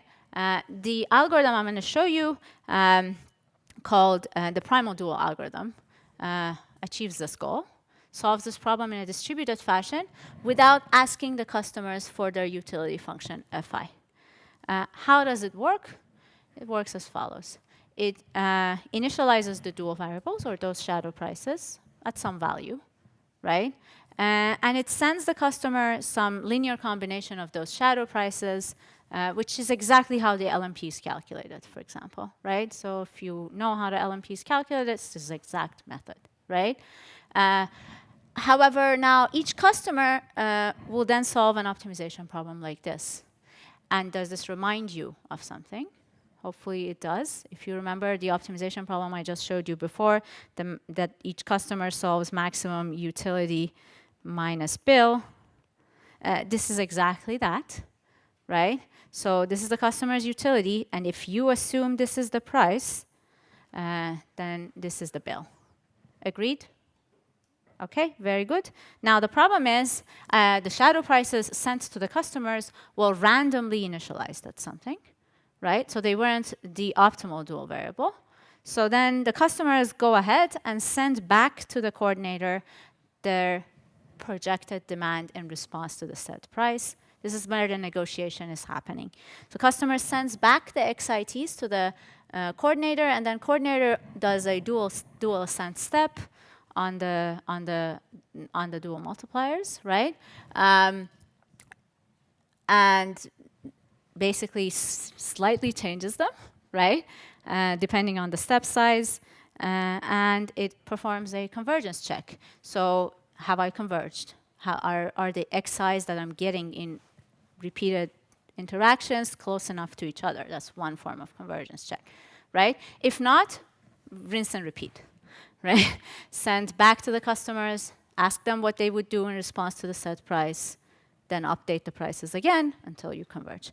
Now, this requires what? You to build some form of infrastructure, equipping each customer's home with a home energy management system, which would then proceed to engage in such a negotiation, assuming you also told this home energy management system your utility function and so on, right? It's hard, right? It has performance guarantees, excellent, right? It requires little assumptions beyond perhaps convexity or strong convexity at best, but at worst. But unfortunately, it's not very popular. You're not seeing it happen, even though there is 1,000 papers published on this, including mine, by the way. I don't want to. I have a paper on this same thing. Okay. So what happened? What happened is this is hard, right? These negotiations cannot easily happen without significant infrastructure investments. Okay. So this is the performance guarantees. Let's see what's wrong with this, by the way. Right? Why can't I just go ahead and post those prices instead of doing negotiations, right? Instead of telling you, tell me what you would do if this is the price, let me just post this price, right? And let you do your thing, and I observe your demand through the smart meter, which is what I was doing in the previous topic, right? The problem is here. These are the performance guarantees of this algorithm. I don't want to bore you with too much mathematical notation. There are performance guarantees available for all sorts of different assumptions. You can, based on the different assumptions you make on the utility functions, concave, strongly concave, and smooth, right? The performance guarantees improve in terms of convergence, but all of them share one thing, and that is that these prices that come out of this form of primal dual solutions are only safe, meaning that once you post them, you get a response that satisfies your constraint after convergence to a near optimal point. And that is obvious from here. Remember, the constraint was, I think this. I don't know what sort of notation is this. Let me see. I don't know. Whatever. Constraint was this. Yes. Right? Or No. just strongly It's concave. yeah, but in the next slide or the one. Here, strongly concave, and smooth. And this one improves this. But if it's concave, not strongly concave, it still works. Yeah, the same. The first result is just concavity. Okay. Second one is strongly concave. The last one is strongly concave and smooth. Oh, okay. Yeah. These are just in terms of how fast you converge, right? This is not really important to the topic I'm talking about right now, which is that all of these have the same problem. The prices only work once I have converged. And I didn't want to engage in any negotiation, right? I didn't want to build the infrastructure to negotiate with you, right? I want to try a price and observe what you do, try a price and observe what you do. And while doing so, never violate the constraint, right? So that's the problem. I don't want to negotiate. And that negotiation, for example, happens in any sort of implementation you see of these sort of techniques. So here is our goal, no negotiation, right? I'm not going to talk to you. I'm not going to ask you to tell me anything. I'm not going to ask you to reveal your utility. I'm not going to ask you to tell me what your price response is. So then what am I going to do, right? It is obvious I have to make assumptions, right? And in fact, that's what we do. But before I show you that, I just want to show you two things in case you're familiar with these, and I don't want you to get confused. There are methods in distributed optimization that guarantee primal feasibility. That means that at every iteration, whatever iterate comes out of your algorithm will satisfy the constraints, right? This is important because if you're using distributed optimization in a robotic application, let's say, and you're having your robots talk to each other before convergence, you still want to make sure whatever comes out of the solution is still always safe, right?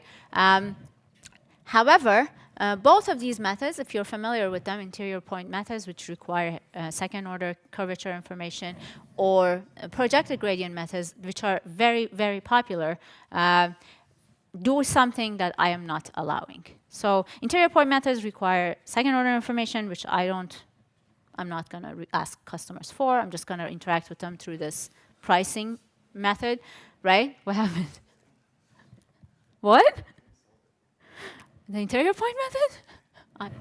And then the second one, the projected gradient method, what it does is it takes a gradient descent step, but then whatever primal variable comes out at that iteration, you project it back into the feasible set. That is akin to me doing this. I send you a price every day. I let you respond however you like, but then I shed your load, right? Because it's violating my constraints. I'm not going to do that either, right? Does that make sense? Projection onto the safe set means I have to shed load, right? I don't want to do that. I want to always post prices that would result in iterates that fall within the safe set originally, not, correct them, hopefully. So these are not pricing-based methods or require curtailment, and I'm not going to allow them. So then instead, I am taking a different path, which means I am adding 500 assumptions. I told you the destination is not clear. But these are assumptions I make on the utility functions, meaning what? I am limiting your utility function's shape.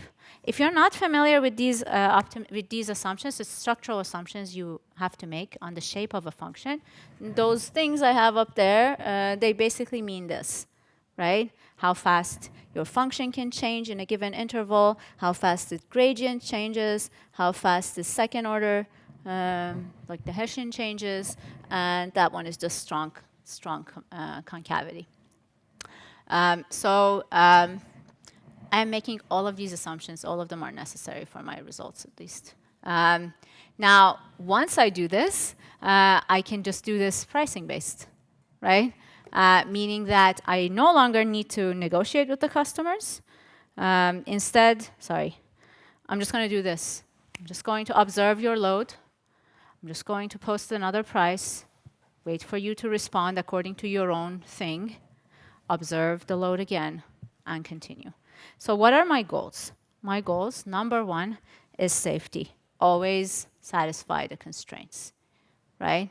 Second thing, if you see here, familiar hopefully, the second goal is to have regret guarantees.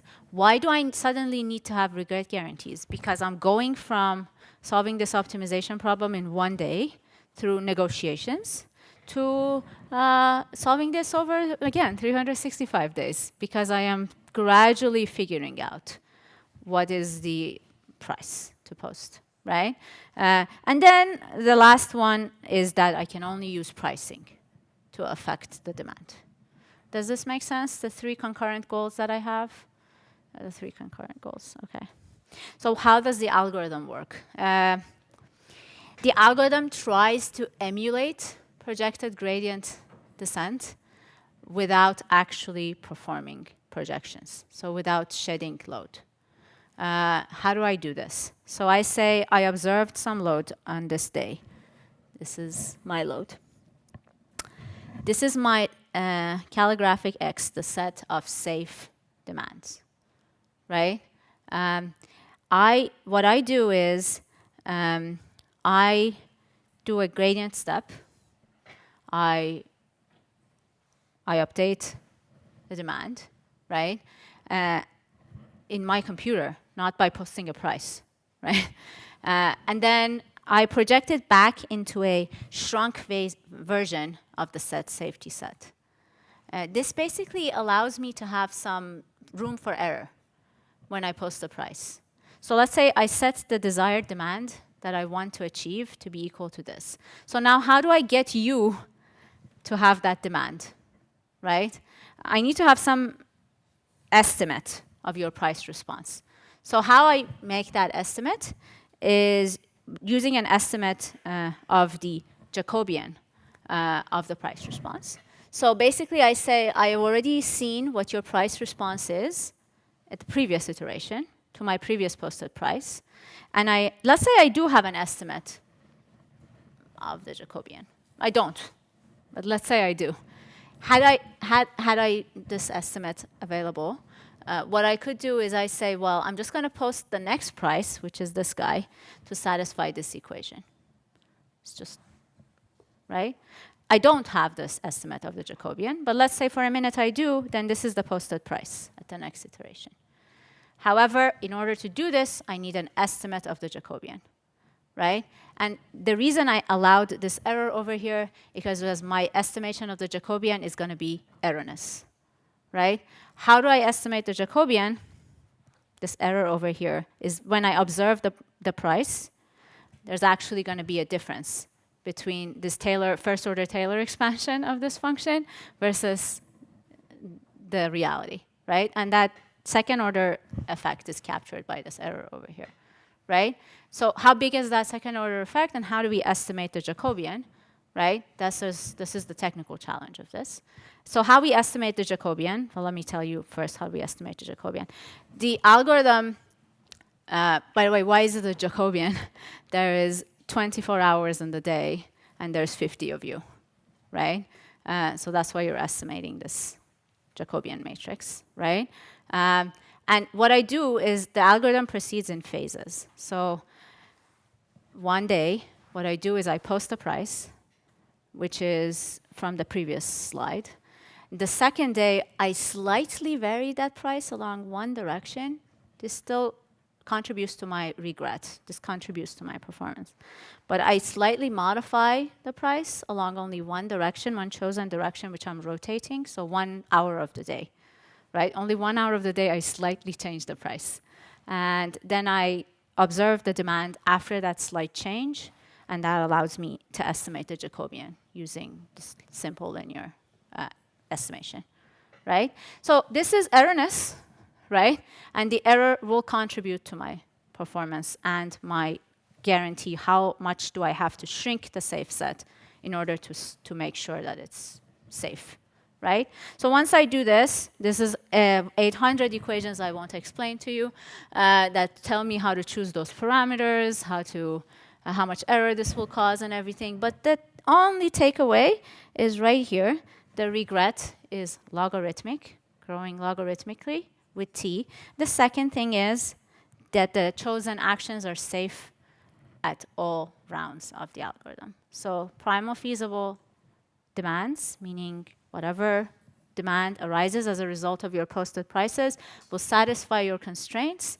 And secondly, you are learning very fast, okay, how to post the optimal price. Now, the question that might arise, hopefully, for some of you, yes? So here, the initial price is very important, right? Yes, we have to, if you remember, because of all those assumptions I made about the structures of the optimization problem, that allows you to come up with a safe price. How can we ensure that your estimation... There's no estimation happening here. This is all this. Oh, for the Jacobian. You said like slightly you change it. How can we ensure that is good enough? Oh, how can it still good enough? Our changes. You mean it's safe?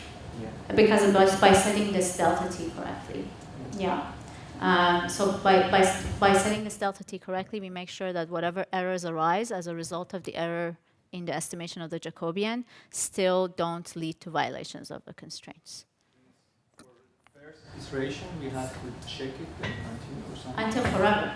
Delta t is, however, if you look at here, I'm sorry, it's lost, but if you see here, it's delta divided by some t plus tau squared. So it's decreasing significantly with time. But there is still some, margin of safety. Constraints Ji of x, are they individual constraints of customers, or they are kind of grid constraints?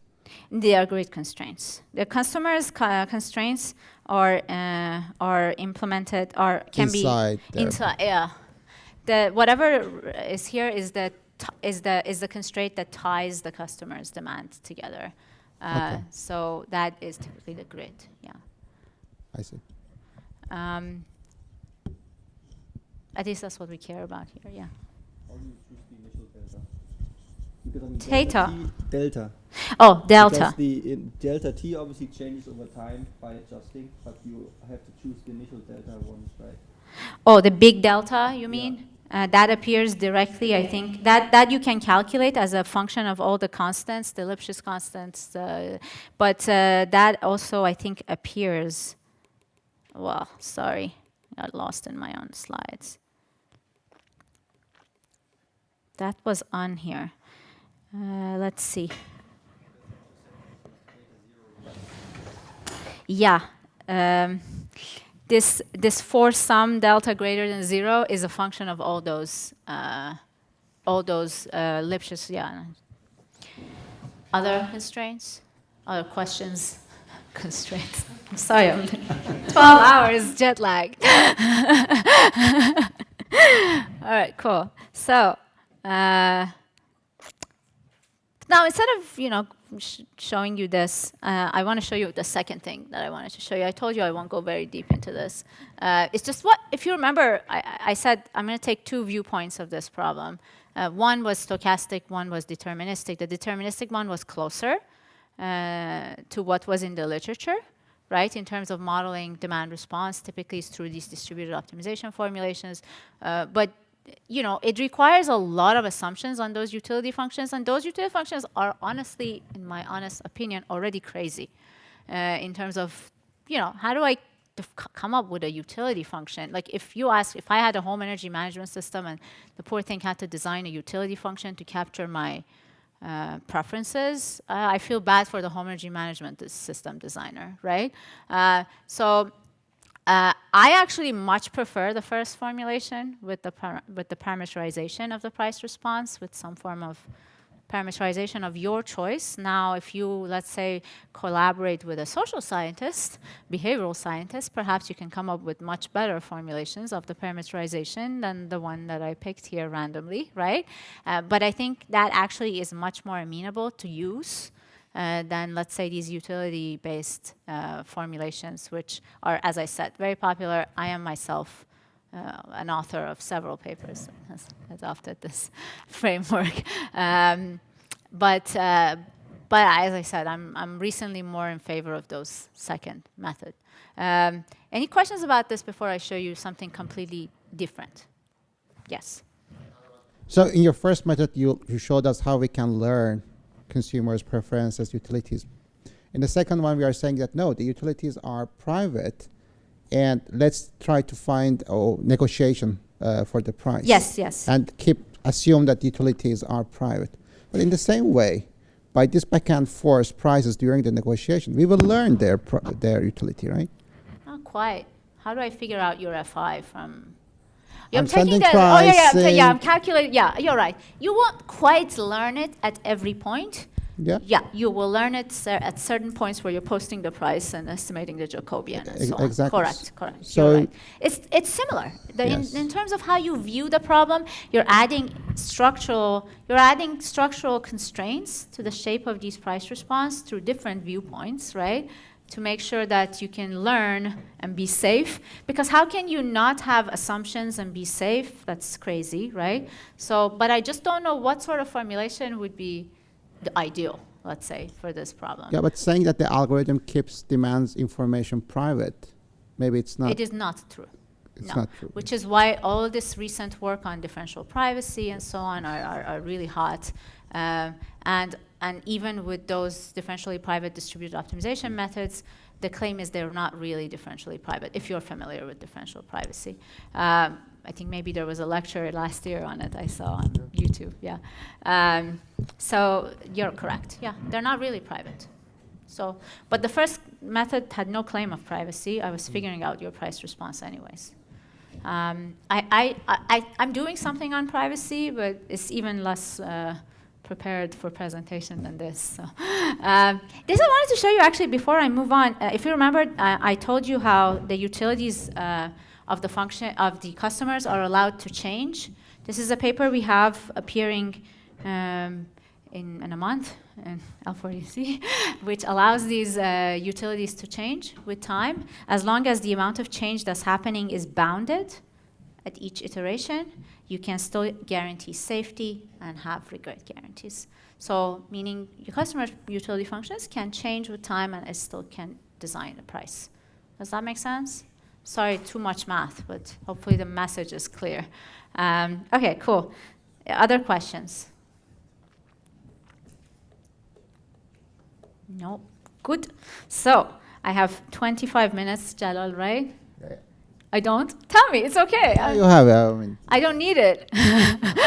we can conclude then early. I'll go, okay, earlier? Okay, good. So I'll try to end earlier. I'll show you one thing we did, which I think has a lot of potential for future work, quite like the ones I showed you today. It's not really solved, has not really solved the problem. It's just we're exploring something that I was excited about. And this is it. So I showed you method to be algorithmically safe when using learning-based demand response. But all the methods that I showed you today assume that my communications with all these customers are fully secure, right? Customers never send me garbage, right? At best. At worst, they're attacked, right? Now, the problem with this assumption is there is no way for anybody to guarantee that as you are automating your homes and installing home energy management systems and smart appliances or so on, that these appliances will not be attacked, right? So unlike all the methods we use for control of the power system at the transmission and distribution system scale, which are run by the utility, for example, there's no way of using traditional cybersecurity protocols to make sure that never, ever these assets at the edge of the network are going to be coming under attack, right? And so the question that we asked is, can we, instead of using, let's say, classical security protocols to make sure we are 100% of the time secure, design algorithmically secure demand response methods that accept a certain amount of, insecure inputs, right? Basically we're living in this world where we're interacting with these sort of customers at the edge of the network, and they have different concerns. Doing so has sorry, my brain is turning off. I told you around 4:30 is the... So previously we talked about basically this thing where customers' preferences are unknown and they want to be private perhaps, they don't want to share with you their preferences directly, so you need to figure them out.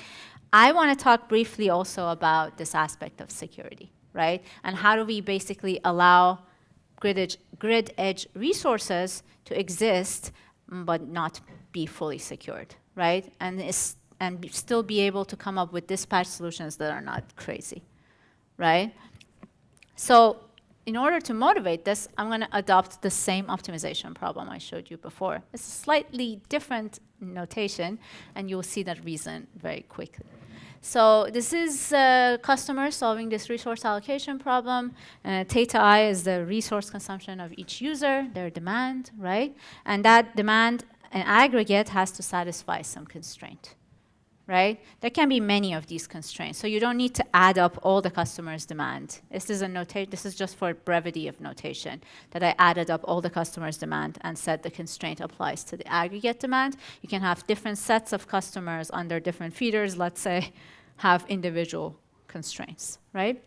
I have a bunch of constraints that apply at the aggregate to these demands, right? And I'm solving this optimization problem.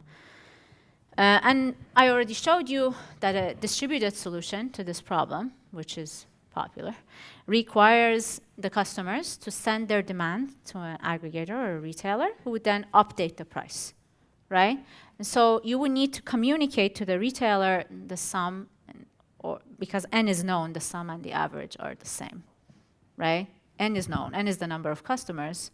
So knowing sum of theta I is I equal 1 to n, and 1 over n times the same quantity is the same, right? So you need the retailer to know this value, and this needs to be communicated through a trustworthy channel, right, to the retailer in order for algorithms like the primal dual algorithm that I showed you to work.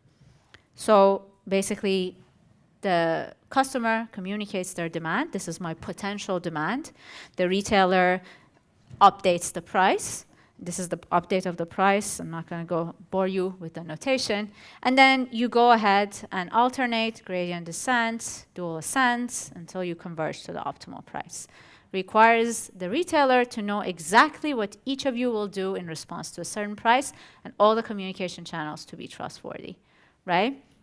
So it's kind of like a slightly different algorithm than the one I showed you before, but basically these are the convergence properties of these algorithms. So as time goes by, you see that the customer's demand is converging to their optimal value, right? So they're flattening these curves, so you're figuring out each customer's demand. The problem, however, is that, let's say somebody might attack my house and start sending garbage, right, to the utility, right? Claiming this will be my demand if this is the price, right? What will happen? Let's look at what the utility needs to compute,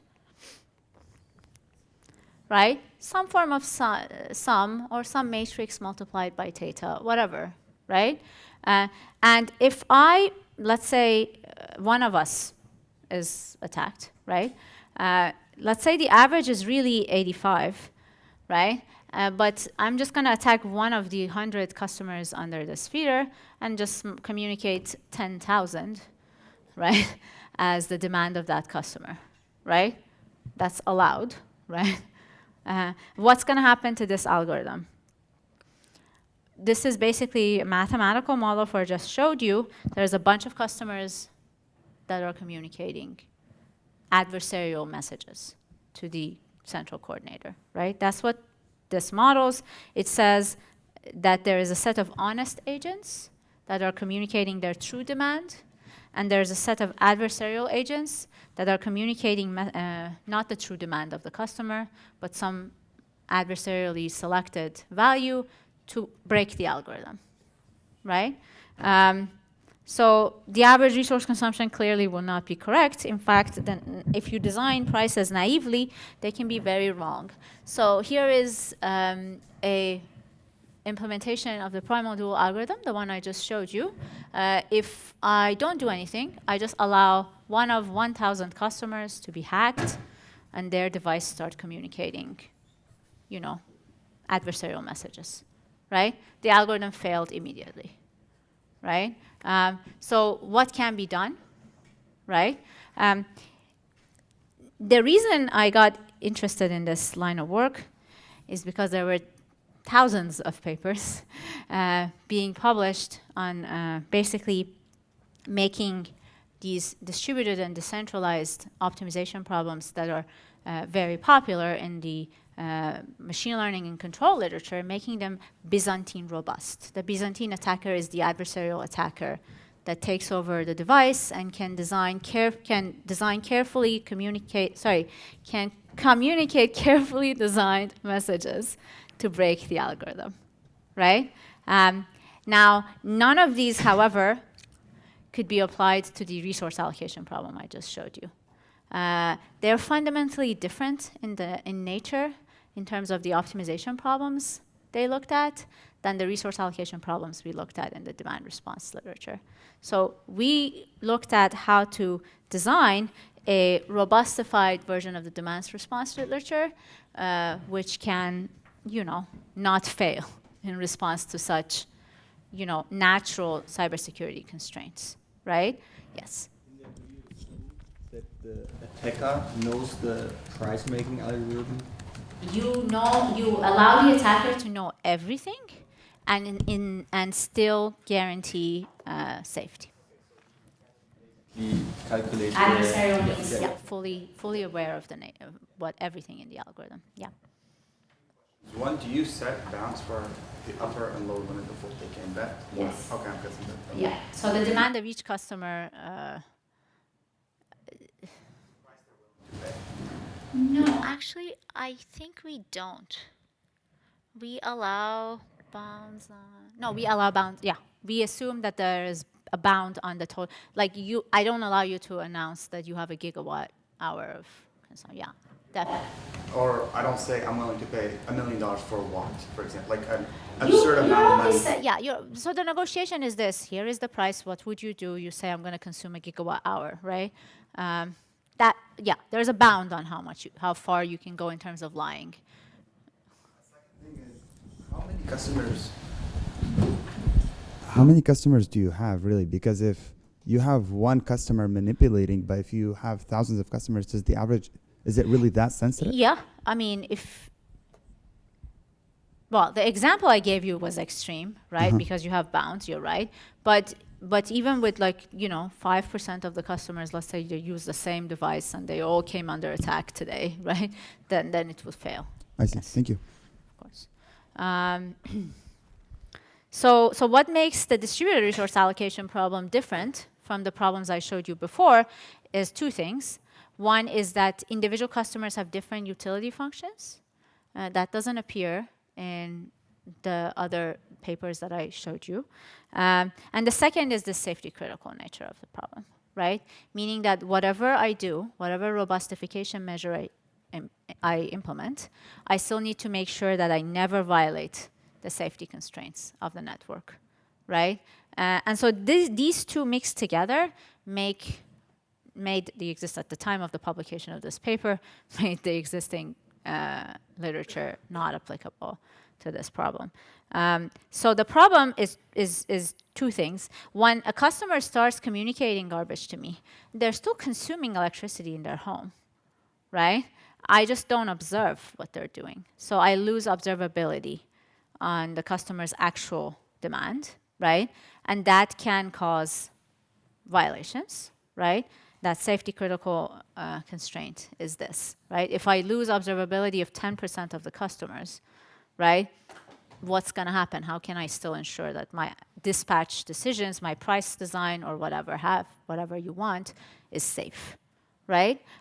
So the basic principle is, let me go through this. And two things are that make it more complicated. Is the first one is what I just showed you, that the resource consumption of the customers is still happening even if I don't know it. So the communicated message is different from the actual demand. And the second thing is I don't know who is affected by the hack, let's say. I just have, let's say, a bound. I say, I'm going to allow 5% of the population to be hacked, because if more than 50% of you are hacked, I should just turn off the grid and go home, right? Safer. If, however, I can robustify against smaller portions of the customers being affected, then that's probably what I should do, because we're going to be living in an environment where we cannot guarantee all the time that nobody's going to be hacked, right? That's impossible.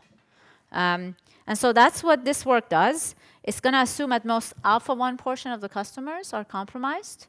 That alpha 1 portion is an upper bound, right? So 5%, 10%, what have you. And if we knew the identities of these hack agents, right, I basically have to take them out of my optimization, right? If I know it, if I know who they are. So you can see here that the optimization is happening over only the utility functions of the honest agents, right? The honest agents can participate in the distributed optimization-based demand response. And then the attacked customer's demand, basically you have to do a robust version over the constraints, right? Just say, whatever the worst case for these guys are, assume that's happening, because otherwise the constraints can be violated. Does that make sense? Yes. Agent for the first? Well, I can't talk to the not dishonest adversarial agents. Since we don't know who are. We don't know. Yeah, this is So not. why we don't consider all? I can't solve this, right? Right. I agree with you, right? But if I knew let's say if I knew who is honest. No, honest ones. We keep the honest ones. And the adversarial ones, well, I have to assume the worst case. I have to say, well, this guy's maximum demand is 3 kilowatt hours. I'm just going to assume that's their demand. So with the same strategy, just taking out from this second demand. The constraint? I did. This is what the maximum is. The maximum is over the demand of all the adversarial agents. I have to take them out, right? The utility functions, they're not even appearing because I can't talk to them. If I can't talk to them, how can I consider the utility? This, however, is not something I can solve. I don't know who is affected and who's not, right? Otherwise, I'm not algorithmically robust. I'm just aware of the state of the world, right? So what do you do instead? First of all, you robustify to a certain extent. This is the extra robustification factors that allows alpha 1 portion of the customers to be affected. This is not avoidable. unless I change my model. So the model I've assumed right now is if you're affected, you're going to be affected for the course of the algorithm, right? Meaning I can never talk to you. You're out, right? So today, until you recover, you're out, right? So I'm going to change that very soon. So I'm going to allow recovery. But if I don't allow recovery from the attack, that means for at least for the duration of this distributed optimization algorithm, I have to assume I can't talk to you. So I have to robustify my constraints, right, to make sure the worst case is going to happen. These numbers you're seeing here are just basically regularity assumptions on the function, on the assumptions and the parameters of each agent and so on. Doesn't matter. So the problem, however, I don't know the honest agents, who they are, right? So I can't really estimate the sum or the average of the agent's demand. I don't know who they are, right? So then what do? We use something, this idea is not unique to this paper. It's called robust mean estimation. So you're trying to estimate the mean or the sum of a bunch of numbers, right? But a certain portion of these can be adversarial, right? So like the example I showed you, you have 1, 2, 1, 3, 5, 100. This is the affected one, let's say, right? This is the one that's trying to take me away from the mean, right? So if you do the naive mean, the naive average, you're going to be very far from the honest average, right? However, once you assume you know an upper bound on the number of agents that can be affected, you basically can do something called robust mean estimation. This one that we apply in this paper is a median-based estimator. The median is a really safer, I would say, estimator of basically not the average, but like in terms of, okay, so if what happened to my example? Right. So I cannot just modify the median of these numbers by adding that 100 over there. The median will remain unchanged, right? Whereas the mean significantly changed, right? So this trick, basically what it does is it says the median is a really good estimator. It remains safe even if a lot of agents are affected, right? Find the median, choose only the 1 minus alpha portion of the customers whose demand is close to the median, and assume those are the honest agents, right? Calculate the mean of those, and your error, your order-wise error of how far you are from the honest mean, even though you don't know who is honest and who's not, you can have a certain error guarantee on this estimator, right? And so this basically allows you to be robust to these outliers which are adversarially injected into your network by adding some price, which is that robustification. So this is the result. You converge to a neighborhood of the robustified problem, not even to the robustified solution, to a neighborhood of it, because you saw my estimator was erroneous, right? Estimator of the sum of the honest agent's demand was wrong by a certain order, right? So that is what we did. There is, however, a second model we considered, which allows the agents to recover from the attacks. So let's say you're attacked, but within 2 minutes you recover. Does that make sense? There is some form of protocol in place that detects the attack and allows you to recover from it. If that happens, however, the story changes. Because what happens is, even though you're attacked, and in this picture, this is not, because it's every iteration there's a different agent. This doesn't need to be the case. It can be a probabilistic recovery. So, for example, with probability 0.9, you remain adversarial, and probability 0.1, you recover at each iteration. So once you do that, you basically can communicate with an agent at some points in time and not communicate with them at some other points, right? And so when this happens, this buys us, you see the red points are incorrect, right? And the blue are the honest values of that agent.